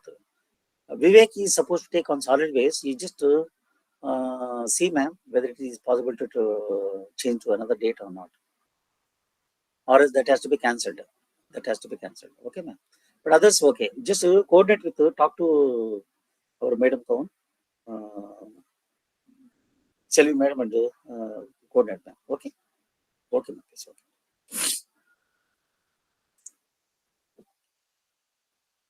Yeah, sorry for the disturbance. There is one official call for me. I had to respond. Therefore, each and every, can you hear me? Am I audible to you? Yes, sir. Audible. Okay. Therefore, waste audit. Waste audit helps in identification of sources of waste generation. If you can refer to this, if you conduct a waste audit, what are the advantages? You can identify the source of generation of waste, and you can identify what type of categories of waste is generated and their quantities, and also waste category wise pre-treatment requires, how much quantum of waste requires pre-treatment, so that you can pre-treat that waste as per the requirements. Waste movement, how the waste generated from the wards has to be moved, transported from wards to temporary storage yard. You can plan it accordingly. And the from waste storage yard to final treatment disposal, that you can finally the how it has to be disposed of. These are the advantages of waste audit. Then plan properly, and what should be the infrastructure required for the purpose of management of this waste generated from the hospitals. And waste audit stages. What are the stages available? You can give a questionnaire to all the wards in the hospital, and you identify the sources of waste generation and also obtain the information regarding the quantum of waste generated from each and every hospital. Now later on, you also obtain the records, statistics maintained by each and every ward. Then you have to go for a desk review. Means you will examine by sitting in the office, and later on, after examining, understanding what type of wards are there, how many watts are there, how much quantum of waste is generated, what type of waste is generated, how the waste are stored, how they are transporting the waste from wards to the temporary years. After obtaining all this information, you can go for assessment. That means one can go for visit to the hospital. During the visit, you will re-examine whether that recorded information is correct or not. You have to examine all this information which requires category-wise quantum of waste and disinfection process followed, waste movement process, status of the equipment, whether they are operating properly or not, condition of the equipment, whether the waste handlers are adopting the following the PPEs or not, whether the protective clothing they are using properly or not in the process of handling of waste, and what are the incidents of sharp injuries, if any injuries are there, what measures are taken in order to what you call it as prophylaxis, procedure followed for after injury, what are the methods followed for protection of that particular person who is injured because of the needle stick injuries? What are the medical procedure followed is called as prophylaxis after the any injuries. Record maintenance, how the records are maintained. All these are the steps to be followed. Based on this assessment of visit to the hospital, they report the final. What are the agents can be adopted is as stated by Mr. Ravikant ji. because I can remember his name because he is remembering my classmate who in my MTech. Therefore, I could remember your name easily. Internal, you can conduct internal audit, maybe infection control committee and waste management committees are there. These two committees can conduct waste audit within the hospitals, or you can engage, any hospital can engage any external agency, maybe a SPCB or NGO or service provider or any individuals. Therefore, this sort of waste audit can be conducted in a hospital so that you will be having complete idea about the waste generation, what are the systems required, what are the infrastructure required. You can plan properly, and you can allocate for the financial requirements. You can estimate financial requirements, and also you can allocate adequate funds for the purpose of waste management, including the protection of the healthcare staff. What type of problems will be there? Mode of transmission infections are there. There is any infection that cause within the hospital can be called as hospital infection, acquired infection. What type of the infection may happen? Infection may happen through the I told you through air, and also when a healthy person come in contact with any infected person, that also causes the transmission of infections. And also by water, if there is a water contamination, the infection may spread. If there is the through cloths and other media are also, this infection may spread. And if there is the transmission of infection also may happen either through infected blood. Therefore, how the principles of infection control are, what are the infection control measures are, infection control policy should be there, proper hand washing procedures to be followed, disinfection should be used for the purpose of the maintenance, the sterilization of these, the infections, patients admissions, like hygienic environment should be there, and monitoring of infectious agents has to be monitored properly, and you have to maintain proper cleanliness within the hospital so that no problem for the in the form of transmission of infections from within the hospitals has to be managed properly.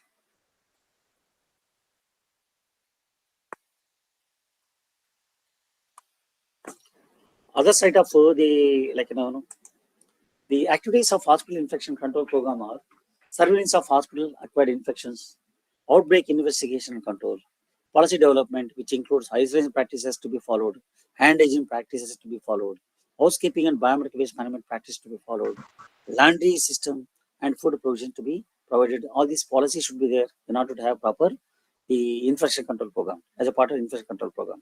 Occupational health and relevant to the infections has to be taken care of. Education of staff, patient and relatives, if there is how to control these infection controls, and also engineering control measures has to be taken care of for the purpose of infection control, and antimicrobial usage and monitoring antibiotic resistance. Means if any problem is there, if any system is there, like any microbes are there, when you are using any medicines, these microbes will accustom to the resistance, they will get resistance. Therefore, for example, if you take earlier, when you get fever, we should take simple paracetamol. Now, over a period of time, we are getting different types of fevers, which includes at the time of COVID-19, we used to have high temperature.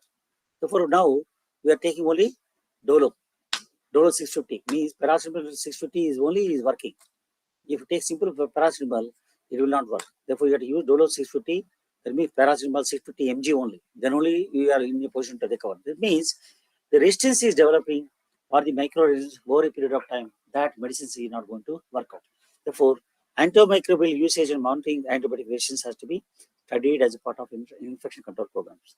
And who are the responsible authorities as a part of the infection control committee?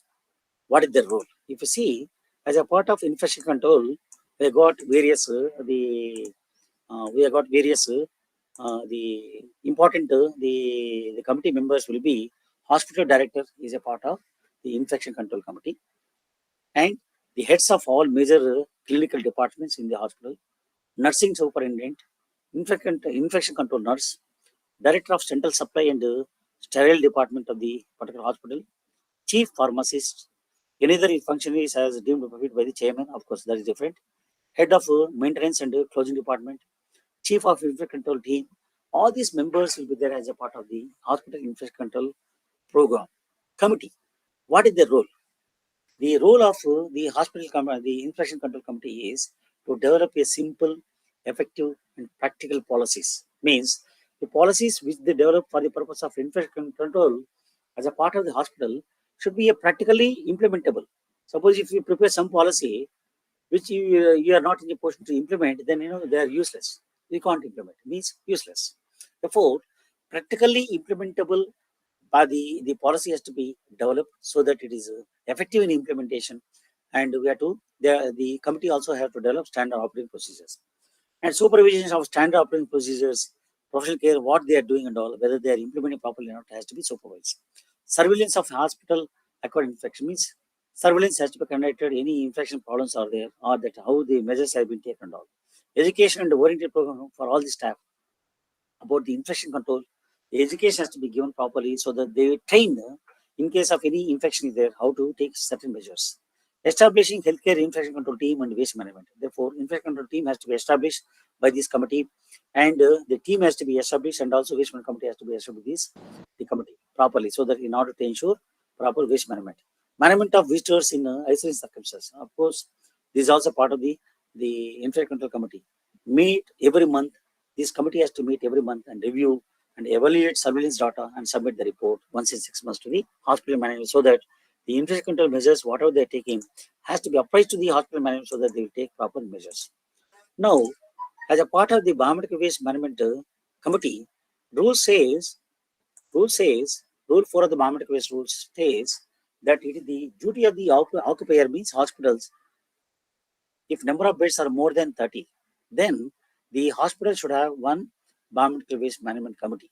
And this committee has to review and monitor the biomedical waste activities in the hospitals. And they have to submit, this committee has to submit the report once in 6 months. Whereas in case of any hospital having number of beds less than 30, then they have to designate one nodal officer to designate a qualified person to review and monitor biomedical waste activities within the hospital. Therefore, as a part of requirement of the biomedical waste rules compliance, every healthcare facility has to constitute one biomedical waste management committee. These committees, these also there the moral the responsibilities more or less they add that of the infection control committee, and the biomedical waste management committee will have the various committee members as hospital superintendent. He will be the chairman of the committee, heads of all the hospital departments. Nursing superintendent will be the committee member, and financial controller will be the committee member. Infection control nurse, hospital engineer, sanitary supervisor, supporting staff, waste management officer, nodal officer will be the management committee member. Chief pharmacy also a member of the committee. Medical superintendent will be the member of the committee. Of course, hospital superintendent will be the chairman of the committee, and they have to examine what the waste management followed within the hospital, and they have to come out with the suitable recommended measures, and they have to take adequate measures in line in compliance to the rules. And what are the responsibilities of this waste management committee? The head of the establishment, he has to form a waste management team and designate the waste management officer, and also allocate financial resources. Adequate funds has to be allocated, otherwise without funds we can't do anything. Not only financial resources, they have to allocate adequate manpower. What are the manpower required for waste management has to be there, otherwise the waste management in the hospital will be very poor. Ensure that monitoring procedures are followed, and also ensure safety of all staff. Ensure adequate training of key staff members. Therefore, this is the responsibility of the head of the establishment. Waste management officer responsibility is to control internal waste collection, ensure correct storage, ensure the coordinate with the regarding disposal operations, monitor on-site and off-site transportation of waste, and also has to liaise with the department heads to ensure training is carried out, and monitor waste generation, minimization, treatment, disposal, the public health, the health aspects, including injuries, how to control and all, has to be managed by the waste management officer. Other department heads are there. There also has been fixed. The various responsibilities have been fixed in order to ensure that the proper waste is managed. Now, record maintenance is a must. As a part of the administrative activities, record is a must. What type of records has to be maintained? Let us see in accordance with the law. Now, as per Rule 4 and Rule 14 of the rules, stipulate that the duties of the occupier concerning record maintenance. Rule 4G. As per Rule 4G of the biomedical waste management rules, it states that training has to be conducted on biomedical waste management as a part of annual report and also indicate the number of personnel who have not undergone training. Therefore, training has to be given at the time of induction and also at least once in a year, at least once in every year to all the healthcare staff regarding the biomedical waste rules and its management aspects has to be trained at the time of induction as well as at least once in a year. That record has to be maintained and record has to be submitted at the time of submission of annual report by 30th June of every year to the state by the hospital. And as per Rule 4M, conduct health check at the time of induction and yearly. Therefore, healthcare facility has to conduct health checks. What is the status of health by the healthcare staff and also what is the status of health? At least the health checkup has to be conducted once in a year. Also, maintain and update to day-to-day basis the biomedical waste management register has to be maintained by the hospital. And also, they have to maintain the report major accidents occurred. It has to be maintained. Record, even if there is a nil report, they have to maintain the record and they have to submit the information in Form 1 along with the annual report information to the state board. Also, they have to maintain, they have to place the annual report information in website of all the bedded hospitals should have the website and the annual report information has to be uploaded in website is a must for all the bedded hospitals. In case of non-bedded hospitals, there no website is required, but they have to maintain the records for the next 5 years. And as far as the Rule 14 is concerned, every authorized person shall maintain records related to generation, collection, reception, storage, transportation, treatment, disposal, or any other form of handling of biomedical waste for a period of next 5 years. Therefore, these are the requirements of record maintenance with regard to the waste generation and occupation safety, health safety, and all other requirements, training provided, everything has to be recorded and that has to be submitted along with the annual report to the state board by the healthcare facility by 30th of June of every year is a must. Monitoring is also very important. What that monitoring is, system monitoring, they have the baseline monitoring has to be conducted, complaints has to be seen, impact, what is the impact because of the system available. And day-to-day monitoring can be conducted or it can be conducted periodically. What is the advantage of monitoring, please? Anybody can guess? Suppose if you conduct regularly the monitoring, what is the advantage of monitoring? Anybody can guess, please?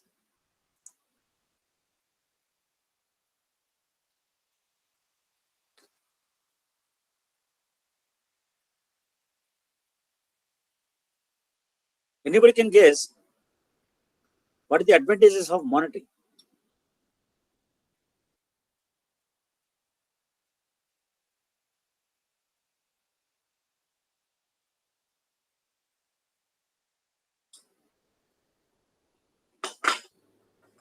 Can be segregated properly.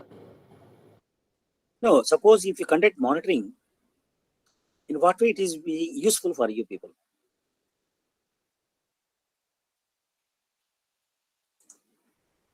Anybody can guess, please? You see, it helps in what is the status of compliance to the rules. See, we can conduct the monitoring. When you're doing the monitoring in the hospital, we'll be knowing whether the healthcare waste management system is available or not. First of all, whether the system is there for management of waste generated from the hospitals. Yes. If system is there, then compliance will be okay. If system is poor, then you'll be knowing that you can assess there is a non-compliance. Therefore, you can take, when you assess the process of monitoring, you know the status of compliance and what are the lacunas available in the hospital for waste management, then you can take adequate measures for the purpose of rectification measures, remedial measures, so that waste generated from the hospital can be managed in an environmentally sound manner. Is it? Therefore, monitoring is a must. Similarly, what type of parameters has to be monitored? Category-wise waste generated from each hospital in each month. Okay, you have monitored, yes, how much waste is generated. Then you also will assess how the waste has been, whether the compliance is there or not. Yes, if there is a compliance is there, no problem. That means your system is in place. Your system is in place. If you when in the process of monitoring, if you see that there is no any non-compliance is observed, then you can assess what is the root cause for the non-compliances. Then root cause for the whether there is a lack of manpower or if there is a lack of finances. Therefore, you can take adequate measures for allocation of adequate manpower, the financial measures, and also can allocate suitable infrastructure, and also you can allocate adequate manpower so that you can ensure compliance to the rules. Therefore, major activity-based resources required. What are the direct costs required? Means what are the supplies required for waste management? Indirect cost means it may require towards the training cost. How much training is required for the staff? What type of training has to be given? That depends upon the cost also. That depends upon the type of training and for number of people to be covered. Everything will be. Therefore, adequate funds has to be allocated towards the infrastructure, towards the manpower requirement, toward the infrastructure required for the waste management, which includes the collection, storage, treatment, and disposal. And major cost heads are generally capital cost or investment of a hospital, operation cost, recurring cost, and overhead or additional cost, contingency cost. These are some minor the cost may be there, or some operation cost is required. In order, for example, operation case, for example, is like pre-treatment of waste. Whatever the waste, high infection waste is there, that you have to go for pre-treatment. In such a case, you have to have equipment. Therefore, you have to procure the equipment and ensure that will complete the requirements. Then the waste has to be pre-treated. That is the operating cost. Therefore, these sort of costs you have to bear. Apart from this, public health aspects means any infections are there. What are the infection control measures followed in the hospital? You have to see injury reporting, whether injury reporting is properly done or not. Regulatory mechanism, whether you have got a system to ensure to monitor the hospitals whether there is whether they're complying with requirements or not. And also, apart from that, the training. What type of training is important? Whether the training important the staff is adequate enough or not, or any other training has to be given, that has to be assessed properly. Otherwise, it is going to be a problematic. Therefore, in all these things, in the administrative aspects of healthcare waste management concerned, you have to conduct the waste audit for the purpose of healthcare. As a part of healthcare waste management system, you have to have proper policies, guidelines, standard operating procedures. Okay. Then, when you conduct any waste audit, you will be knowing what are the lacunas observed, what are the non-compliances observed, and based on the non-compliances, then you can estimate what are the root cause for non-compliances. Accordingly, you can plan for what are the requirement, infrastructure required, and what are the cost required, and what is the manpower requirement. Everything you can estimate. Accordingly, you can go for ensuring that the waste generated properly managed. Apart from this, as a part of the hospital health, a proper healthcare waste management system, you have to have the infection control committee should be there. And also for the purpose of management of the biomedical waste generated from the hospitals, you have to have the biomedical waste management committee in the hospital. If number of beds are more than 30, then you have to have a proper, the biomedical waste management committee is a must as per requirement of the rules. If any hospital is having the number of hospital beds are less than 30, then one officer has to be designated for the purpose of waste management in the hospital. That is the requirement as per the law. Apart from this, the hospital has to maintain the proper records and they have to submit the reports. The record has to be maintained and annual report has to be submitted in accordance with the law by 30th of June every year by the hospital to the state pollution control board in the respective state. Apart from this, in order to have proper healthcare waste management system, we have to monitor. Monitoring is a must, so that because of the monitoring, you'll be knowing what are the status of compliance to the rules, whether we are complying to the rules or not. That indicates that if you are complying to the rules, your healthcare waste management system within the hospital is very good. If the non-compliance are observed, then you can plan for what are the requirements, what are the root cause for non-compliances, and you will allocate adequate infrastructure and you will develop. Apart from this monitoring, you have to carry out the training. You have to update the staff, because if staff are not going to be the constant in the hospital, staff will be coming and going out. Therefore, new staff will be coming and some staff may be continuing. Therefore, as and when new staff are coming, you have to impart training properly and also to ensure proper training is given to the hospitals. At least once in every year, you have to carry out you have to conduct the training is a must. This is as part of administrative aspects of healthcare waste management is concerned. If any doubt is there, you can ask me, please. You can have discussions for 5 minutes. Any doubts? Yeah, no, we have very good strength. At least 10 people or 10 students are there. Any doubts, please? Before you go for next legal aspects, if you have having any doubt, you can ask me. I will go for legal aspects, please. Shall I continue with the legal aspects, please? If you all agree.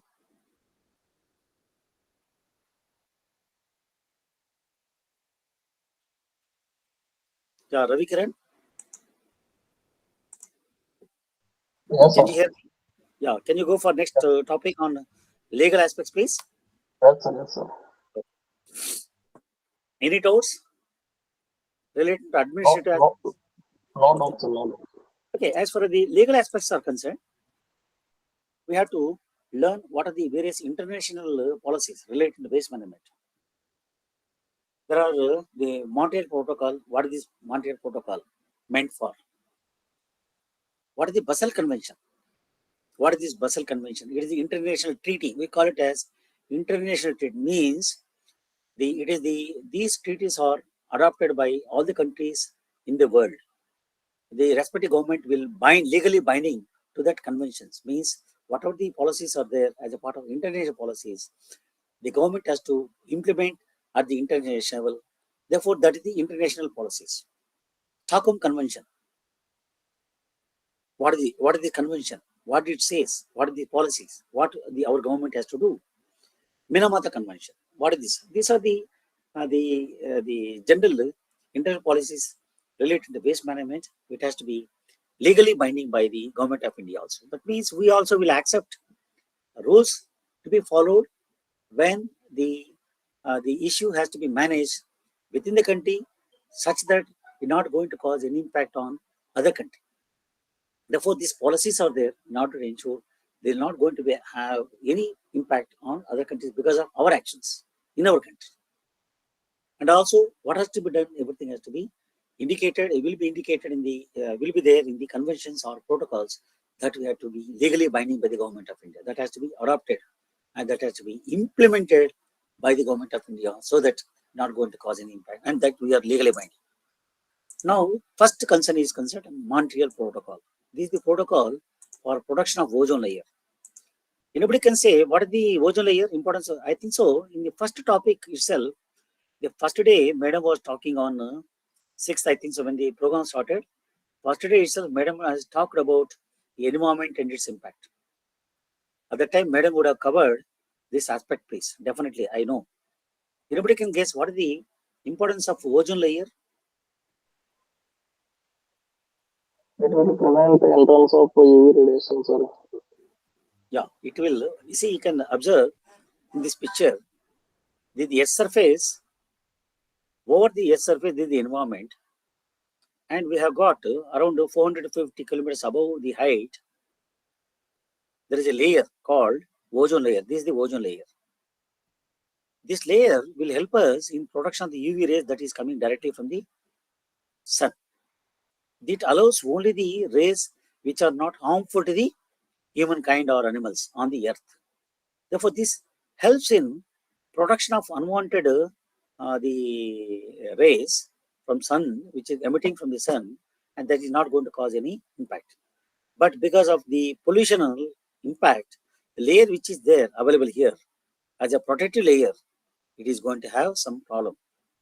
Therefore, UV rays are coming up, and we are going to have a lot of health issues like skin problems, and that sort of impacts are happening. The temperature rise is there happening. The temperature is going up. Therefore, this is the Montreal Protocol is a international treaty signed by the government, signed by the various countries in the world in the year 1987, and it regulates the production and use of ozone depleting substances, mainly chlorofluorocarbons, which we use for the purpose of what is the importance of this use of these chlorofluorocarbons? Refrigeration. We use in refrigeration process these chemicals. These can be the production has to be controlled. Therefore, this is the Montreal product in order to regulate the production and use of ozone depleting substance. Therefore, we are going to protect ourselves if you deplete this, if you regulate this production of ozone depleting substance, like mainly chlorofluorocarbons. To phase out production of ozone depleting substance, this is the main policies related to the Montreal Protocol in order to regulate production and use of ozone depleting substances. Secondly, to phase out production of ozone depletion. Therefore, we know that ozone is going to be damaged, ozone layer. Therefore, the ozone depleting substances like fluorocarbons production has to be stopped. Also, we have to stop using these fluorocarbons. And also, we have to use only the substitutes for these fluorocarbons. That is the purpose of this Montreal Protocol. Coming to the Basel Convention is concerned, this convention is open for signatures on 22nd March 1989 and this convention entered into force on 5th May 1992. Till date, 185 countries are parties to the convention, means they became a parties to this convention, means agreed for this convention. Of course, Haiti and USA, they are not signed, but not ratified, means they are signed this convention, but they are not implementing this convention because they are following their own rules. The purpose of this convention is to reduce, control transboundary movement of hazardous waste between nations. Means transboundary means transportation of waste from one country to other. Therefore, the main convention, the purpose of this convention is to reduce and control transboundary movement of hazardous waste from one country to other. Therefore, that is the purpose of having this convention. Whenever if you want to transport any waste from hazardous waste from one country to other, the prior approvals are required from. Suppose if you are exporting the waste from India to another country, the hazardous waste, then we have to take prior approval. Only with the consent of the other country only you can export this hazardous waste. But generally, the other countries, they may allow for export only for the purpose of final treatment. It is not for any reuse. It is only for, it is not allowed for disposal. Generally, for reuse or recycling can be allowed. And generally, treatment for disposal is not allowed. In case any restriction is there from other country to our country that you cannot dispose this waste, then you cannot dispose any such waste. If any waste is there which can be disposed of in that country for which we have obtained permission, then that waste can be transported from our country to another country, provided if other country allows you for transport of waste from our country to another country. That is called as the transboundary movement from one country to other. To prevent transfer of waste from developed to less developed countries. This is the convention's importance and also intend to prevent and minimize toxicity of waste generated. Therefore, this is the convention, the policies related to the transboundary movement of waste. And one more is the Stockholm Convention, that is mainly on persistent organic pollutants. What do you mean by persistent organic pollutants? Anybody can guess, please? Furans and dioxins. Yeah. Furans and dioxins. Persistent organic pollutant means once if it reaches to the environment, it will be there for longer time. Any waste is there. For example, any toxic chemical has been emitted into the atmosphere, that will be there for longer time. That impact may not be at the source of discharge, but impact may be somewhere else. For example, simple thing I will tell you, mercury. Mercury, if it is at room temperature, it becomes vapor. Once if it reaches to the atmosphere, then it will travel from one place to others.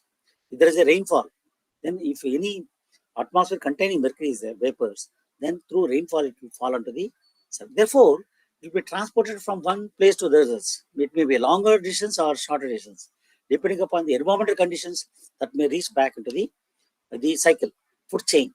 Therefore, that may impact us. Therefore, the impact may not be at the source of discharge, or the impact may be somewhere else. Therefore, and they will be there forever, for longer time in the environment, that causes impact on the environment and human health. Therefore, the persistent organic pollutants is nothing but they'll be there. The Stockholm Convention is mainly it is a global treaty to prevent and protect human health and environment from the chemicals that remain intact, means that will be there in the atmosphere, in the environment for longer time. That's why it is called as persistent organic pollutants. And generally, the pesticides, they will be there forever, longer time, long impact will be there. Mercury, it will have a long impact. And this is adopted by the parties on 22nd May 2001 in Stockholm and Sweden, and it came into force with effect from 17 May 2004. And there are 181 countries have the signed as on date, and ratified, and means they are implementing. And this the Stockholm Convention specifies Annex A. They got some list of the persistent organic pollutants that is permitted for import or export with specific restrictive conditions. Means one country to others, these chemicals can be imported or exported with specific conditions. There is an Annex B list. This list restrict production and use as well as import or export. This list where whatever the persistent organic pollutants listed in the Annex B will not be allowed to import or export, and also production is also restricted, and also production and use is also restricted. Therefore, the treaty relates to the persistent organic pollutants, and therefore you may have to go into depth when you are reading this.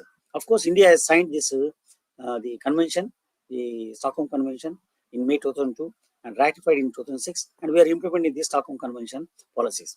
NIP the NIP under implementation of National Implementation Plan already has been prepared, and we are the country in advanced state with regard to implementation of the Stockholm Convention, and NIP, National Implementation Plan, has been implemented. As a part of this, the biomedical rules prohibits incineration of PVC. Therefore, polyvinyl chloride is a persistent organic pollutant. Therefore, when you burn, it is going to cause the carcinogenic, the emissions like dioxin furans. There is a carcinogenic in nature and also persistent organic pollutants, dioxin furans. Therefore, if you burn this PVC, polyvinyl chloride, plastics, if you burn plastics, it's going to cause the emissions like dioxin furans. They are generally called as carcinogenic in nature and persistent organic pollutant. Once it is there, that will be there in the atmosphere for a longer time. Therefore, our rules prevents incineration of PVC-based waste. Means that's why plastic is not allowed to go for incineration in India. And the dioxin furans emissions standards have been prescribed under the rules. As a part of Stockholm Convention, we are implementing the various rules are framed, policies are framed in accordance with the convention. Whatever the convention says, whether you can go for production, yes, you are allowing such production. When they say restriction, you don't allow production, we are following, implementing. Therefore, depending upon the community requirements and need, and we are implementing the Stockholm Convention definitely. Of course, Minamata Convention relates to the mercury poisoning that happened at a place called Minamata in Japan in the year 1926. That is related to mercury poisoning only. Globally negotiated international treaty that addresses global mercury pollution and its serious health damage. International treaty and adopted and open for signature on 10th October 2013 and entered into force on 16th August 2017. Signed by, as on date, by 144 countries, ratified by more than 88 countries. Means they are signed, but they are not implemented. But our country is one of the countries have started implementing the ratifying this convention. Means we are agreed with the convention. We have signed it, and also we are implementing the policies framed under Minamata Convention. We have agreed and we are implementing. And India signed on 30th September 2014, ratified in 2018. Since 2018, we are implementing. The convention calls for phase out of mercury. Means the convention says phase out use of mercury.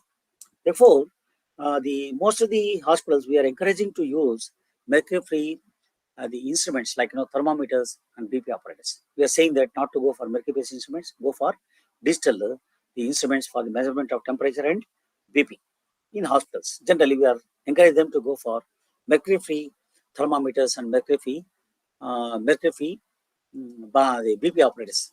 Means therefore sphygmomanometers, because the breakage of the mercury causes the impact on the environment. Therefore, the mercury-based instruments we are discouraging to use by the hospitals. Slowly, we are phasing out. The treaty also says ban on mercury mines and phase out existing ones. Therefore, phase out use of mercury mines. Therefore, there are any mercury mines mining activity in the country, and we have phased out this activity also. Phase out mercury use in number of processes. Wherever mercury use in the processes, try to put a ban that prohibit, phase out. Means in the town-bound manner, you can go slowly from that particular raw material to another raw material. Therefore, for example, earlier we are using mercury-based instruments like thermometers and BP apparatus in the hospitals. Now, most of the hospitals are going for the digital thermometers and the BP apparatus. That is, in a phased manner, we have gone from mercury-based instruments to digital mode. Control measures to release on environment. And waste, interim storage and its safe disposal should be there. Addresses sites contaminated with mercury and health issues for the purpose of remediation. These are the international policies relating to waste management or Minamata Montreal Protocol, Basel Convention. Third one is Stockholm Convention on Persistent Organic Pollution, and the fourth one is the Minamata Convention on Mercury Management. Coming to the various laws in the rules in the country, I already told these are the various laws come out notified by the Government of India for the purpose of management of protection of environment, like which includes water pollution, control of water pollution, and control of air pollution, and also for waste management. These are the various laws are there, which I have explained in an earlier class also, in my first class, in today's first class. And there are, this is not, they don't need to. Coming to the Bamberg schools is concerned, the rules were notified in the year 1998, I told you. How these rules were notified? Anybody can get space? Initially, till 1998, we don't have any rules relating to bomber to waste. You can just compare. Now you have learned what are the rules followed in the Southeast Asian region also. Most of the countries, they don't have any proper system. Like, if you refer to Sri Lanka, Maldives, we have seen, Indonesia, Thailand, they got such a system. There is no such proper systems also. If you take in a country like India, compared with others, we are having rules since 1998. The neighboring countries still, they are in the process of preparing the rules for waste management. Therefore, we are in advanced stage, at par with the European countries. We are managing the waste, healthcare waste within the hospital. Till 1989, see, Government of India, we don't, as in accordance with the powers vested under EP Act, they have formulated hazardous waste management handling rules. We had hazardous waste management handling rules in the year 1989. We don't have any waste management rules related to the environmental waste.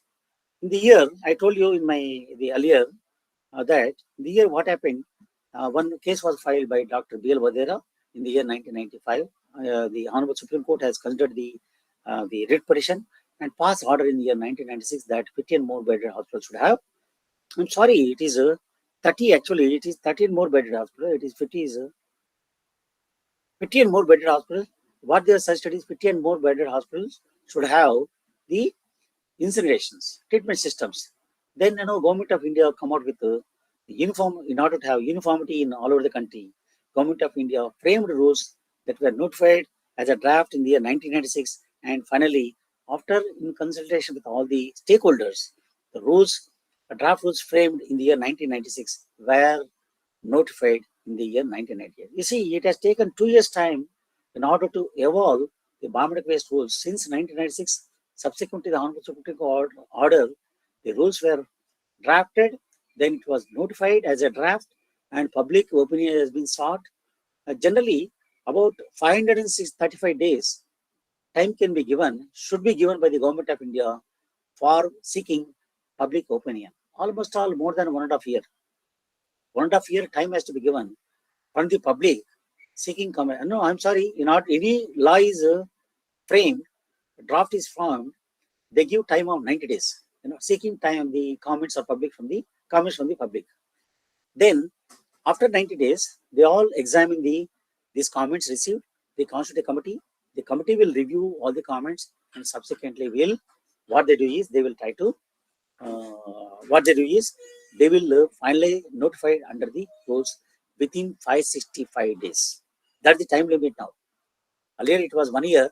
Now it is 565 days time has been given by the Government of India for notification any rules finally. But in this process, 90 days time is given to the public in order to respond. Therefore, any law, any draft rules is notified related to hospital waste management, the stakeholders, especially the hospitals, have to respond, go through the rules. There is opportunity given to you in order to see whether what type of objections are there, whether you can implement or not. Any problem is there that you have to brought to the notice of the ministry so that they will examine your comments and views at the time of finalization, so that it will become a part of framing the rules also.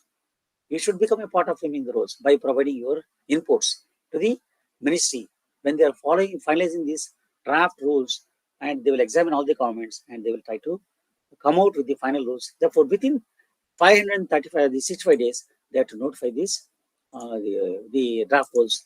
Otherwise, that will be considered as useless. Therefore, they have to notify the draft rules has to be notified after public consultation, examined thoroughly. What are the rules says? Salient features, I don't know. You all should be able to say now by this time about the BHME rules. I don't know whether you are sure or not. Therefore, today, here I am not going to explain now. I will ask you questions. You tell me. You should be able to answer this. What is the procedure you have to obtain? You see what the rule says. Occupier authorization means, I told you in my earlier, authorization means nothing but permission. Permission for purpose, collection, generation, collection, reception, storage, transportation, treatment, processing, disposal. You have to obtain the permission for these activities by the hospital from the state medical board. Otherwise, you are not allowed to operate the hospital at all. Means you cannot treat patients at all. When you treat patients, then only you will generate waste, Therefore, you have to obtain permission by the hospital has to obtain permission. Then only they have to treat the patients, and the permission has to be obtained for the purpose of collection and the generation, collection, reception, storage, transportation, treatment, processing, disposal. And what do you mean by how do you define BHME waste? Anybody can guess, please? Anybody say? I told you one word. You have to remember one word. Yeah, Ravi Kiran. Can you remember one word I told you to remember to define BHME waste? What is that word?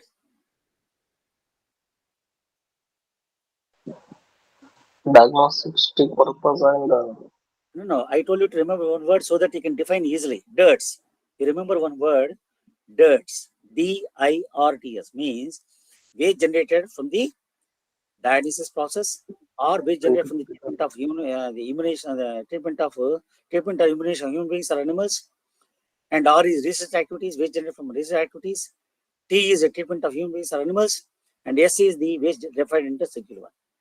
Dirts you have to remember to define BHME waste. Otherwise, you can't remember. Okay, definition.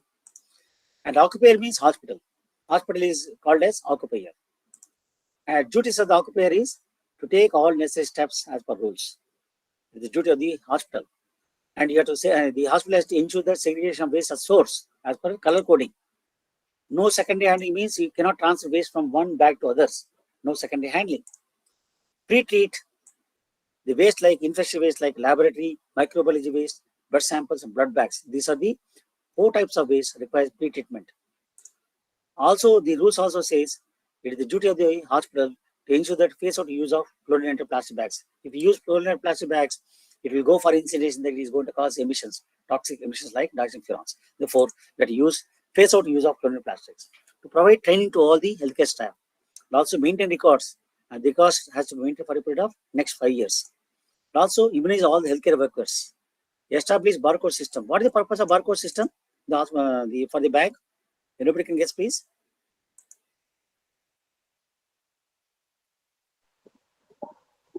to find out the source of generation of waste. Find the source of generation. Yes, please. Very good. Ensure segregation, pre-treatment of liquid chemical waste. Ensure treatment disposal of liquid waste. Ensure occupational safety of the healthcare workers by providing proper PPEs. Ensure conduct health checks. It is a, you see, these all records have to be maintained also by the hospital. Existing incinerators, of course, that is not required. Report major accidents. Maintain register and update records on day-to-day basis in respect of BHME generation. All bedded hospitals that upload their waste generation records in their website, and annual report has to be submitted. Information SPCB or inform SPCB or PCC immediately in case the confiscatory does not collect the waste from the hospital within the intended time. Suppose any hospital is not collected by waste from by the confiscatory, then they can report to the state board. Maintain all records is a must, and the records have to maintain for a period of next 5 years. Review and monitor the BHME waste activities through existing committee or by a new committee, and meet. This committee has to meet once in every 6 months and suggest the remedy measures in the hospital for waste management. And also, every healthcare facility having less than the 30 number of beds, then they have to designate one qualified person to review and monitor BHME waste management activities in the hospital. These are the duties of the occupier. How to get the permission from the hospital? Who will require permission? Anybody can guess, please? Which hospital require permission from the state board? all bedded hospitals require permission from the state board. And non-bedded hospitals, there may be bedded hospitals and non-bedded. All bedded as well as the non-bedded hospitals require permission, whereas non-bedded hospitals require only one-time permission. Non-bedded, as long as there is no any change in the activity, they require only one-time permission. If there is a change in the activity of a non-bedded hospital, then they have to go and get the permission once again for the change in the activity. Whereas bedded hospital, they all require permission from the hospital, and they have to, for obtaining permission, they have to submit their application form to the state board, and subsequently state board will issue the permission in form 3 for the purpose of generation, collection, reception, treatment, storage, and disposal of waste. And this, I told you, all the bedded hospitals have to obtain authorization from the state board, for which they have to submit in form 2. And this, once the application is received by the state board, they have to grant this permission within 90 days. Otherwise, it is called as deemed authorization. Means, suppose any hospital has submitted its application in form 2. If they don't give authorization within 90 days, then it is deemed authorized. Means hospital has obtained authorization officially. There is no necessity to give permission by the state board. If they don't react within 90 days, then it is deemed authorized. Okay. Therefore, that's the, you remember this 90 days issue regarding the authorization. Within 90 days, the hospital has to give the authorization permission. Otherwise, it is called as deemed authorization. If they don't respond, then within 90 days, then it is the hospital will get automatically the authorization without any permission from the state board also. Therefore, state board has to respond to the application. They have to question if there is any required. Otherwise, if the delay time of 90 days, then hospital will be deemed authorized.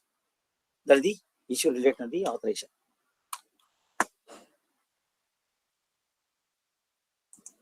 Of course, I told you, in case of any change in the activity of a non-bedded hospital, then the hospital has to, in case the non-bedded hospital has to obtain permission for that change in the activity.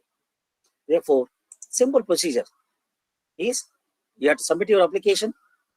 The application will be compile all the information, submit the information to the state board. The state board will examine and the submit your application form 2. The state board, you have to submit the application to the state board. The application will be examined by the state board. If they are happy with the application and the infrastructure available with you, they grant authorization. If they don't satisfy, if they don't grant authorization, if they are not satisfied with the application, they reject your application. Therefore, once again, the procedure starts. Means you have to go back, compile the information, provide adequate information. If they're happy, then they issue authorization. Otherwise, you have to resubmit your application. They will examine. Suppose under this application has been rejected, seeking additional information or with a jurisdiction, then is agreed with the justification. Suppose if you have provided any application, suppose your application is not proper, you resubmit it. If some justification is required, you are submitted with justification. Then there are two ways. One is they will be happy with your things and they will submit. That means they will happy, they have given authorization. Is agreed with the justification, yes, then they will give authorization, definitely.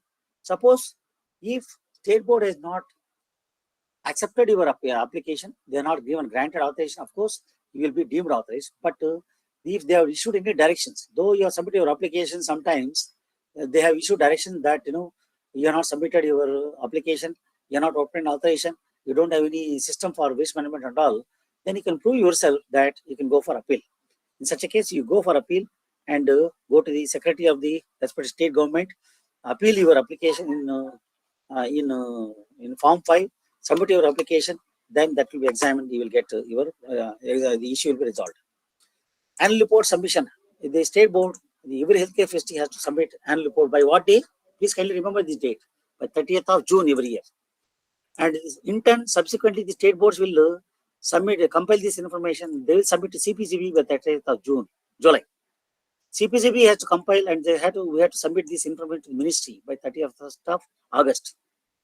And of course, the hospital has to submit the annual report by 30th of June every year. You remember these dates, please. It is very important from the exam point of view. All records relating to the biometric waste generation from the hospital has to be maintained for a period of next 5 years. Remember this word, please. Next 5 years, record has to be maintained. It is important. And accident reporting is there. This accident reporting has to be submitted in Form 1 by the hospital. If there is an accident within the hospital, then you have to submit the Form 1 within 24 hours and indicating all the things, indicating what measures you have taken. Of course, we have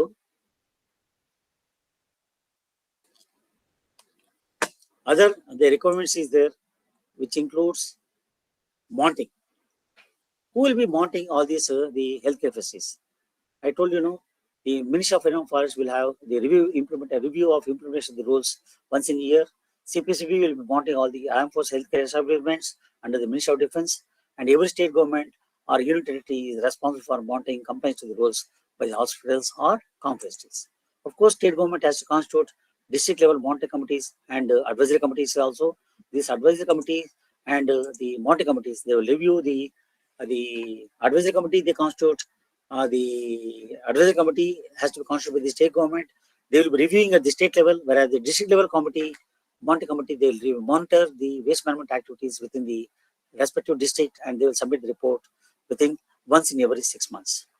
Of course, we have the general the violations that we observed are improper segregation, improper storage, improper pre-treatment, improper disposal. Therefore, these are the general the violations observed by the hospitals on which action can be taken. If there is a violation, what type of action can be taken by the regulatory authorities like Central Political Board or State Political Board, or we can take actions under Section 5 and Section 15. Please kindly remember these two. Under Section 5 and 15 of the EP Act, we can take action against the healthcare facility by the state political boards or central political board. What is this Section 5? Under Section 5, direction will be issued to the hospitals for violations for the purpose of closure. We can close the hospitals under Section 5 of the EP Act. Closure, prohibition or regulation of any operation process, and we can stop water supply, and also we can stop electricity to the hospitals by giving direction under Section 5. And we can close down the hospital also. Operation can be done by the hospital also. Under Section 15 of the EP Act, we can levy penalty. Means, if any violation is there, we can take them to the court of law and we can go for imprisonment up to 5 years. Suppose if there is a proof is there with the state boards, the health hospital is not complying with the rules, then we can take them to the court of law. Through court of law, we can go for imprisonment up to 5 years, or we can levy a fine of 1 lakh. If the violation is continued, at least 5,000 rupees every day fine can be levied on the violator. If further continues, we can put them in jail for 7 years. We can put them in further 7 years can be jailed. Therefore, these are the problems associated with the violations. The state boards can take actions under Section 5 and Section 15 of the EP Act. Section 5 talks mainly about the rules, non-compliance. Section 5 talks about the closure of the facilities under Section 5. And Section 15, we can levy penalty, or we can put them in jail under Section 50 of the EP Act for the non-violators. Appeal, in case if you are not happy, any hospital is not happy with the any direction passed by the state boards, then you can appeal in Form 5 within 30 days of the receipt of the order to the State Secretary Environment Department. That appeal has to be seen and examined within 90 days, and they have to dispose of by the state board. Is a must.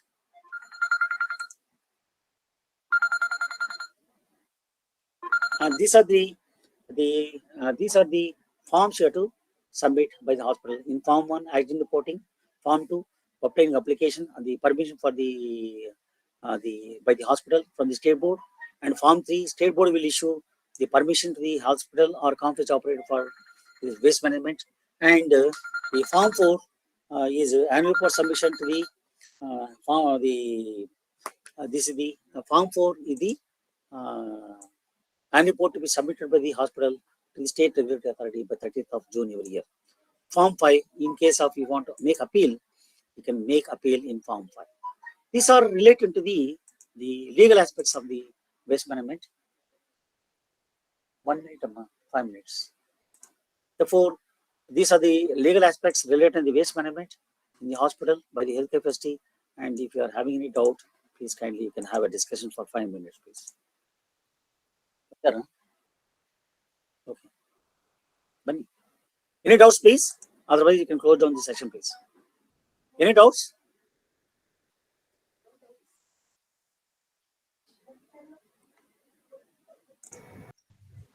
No doubt, sir. Okay.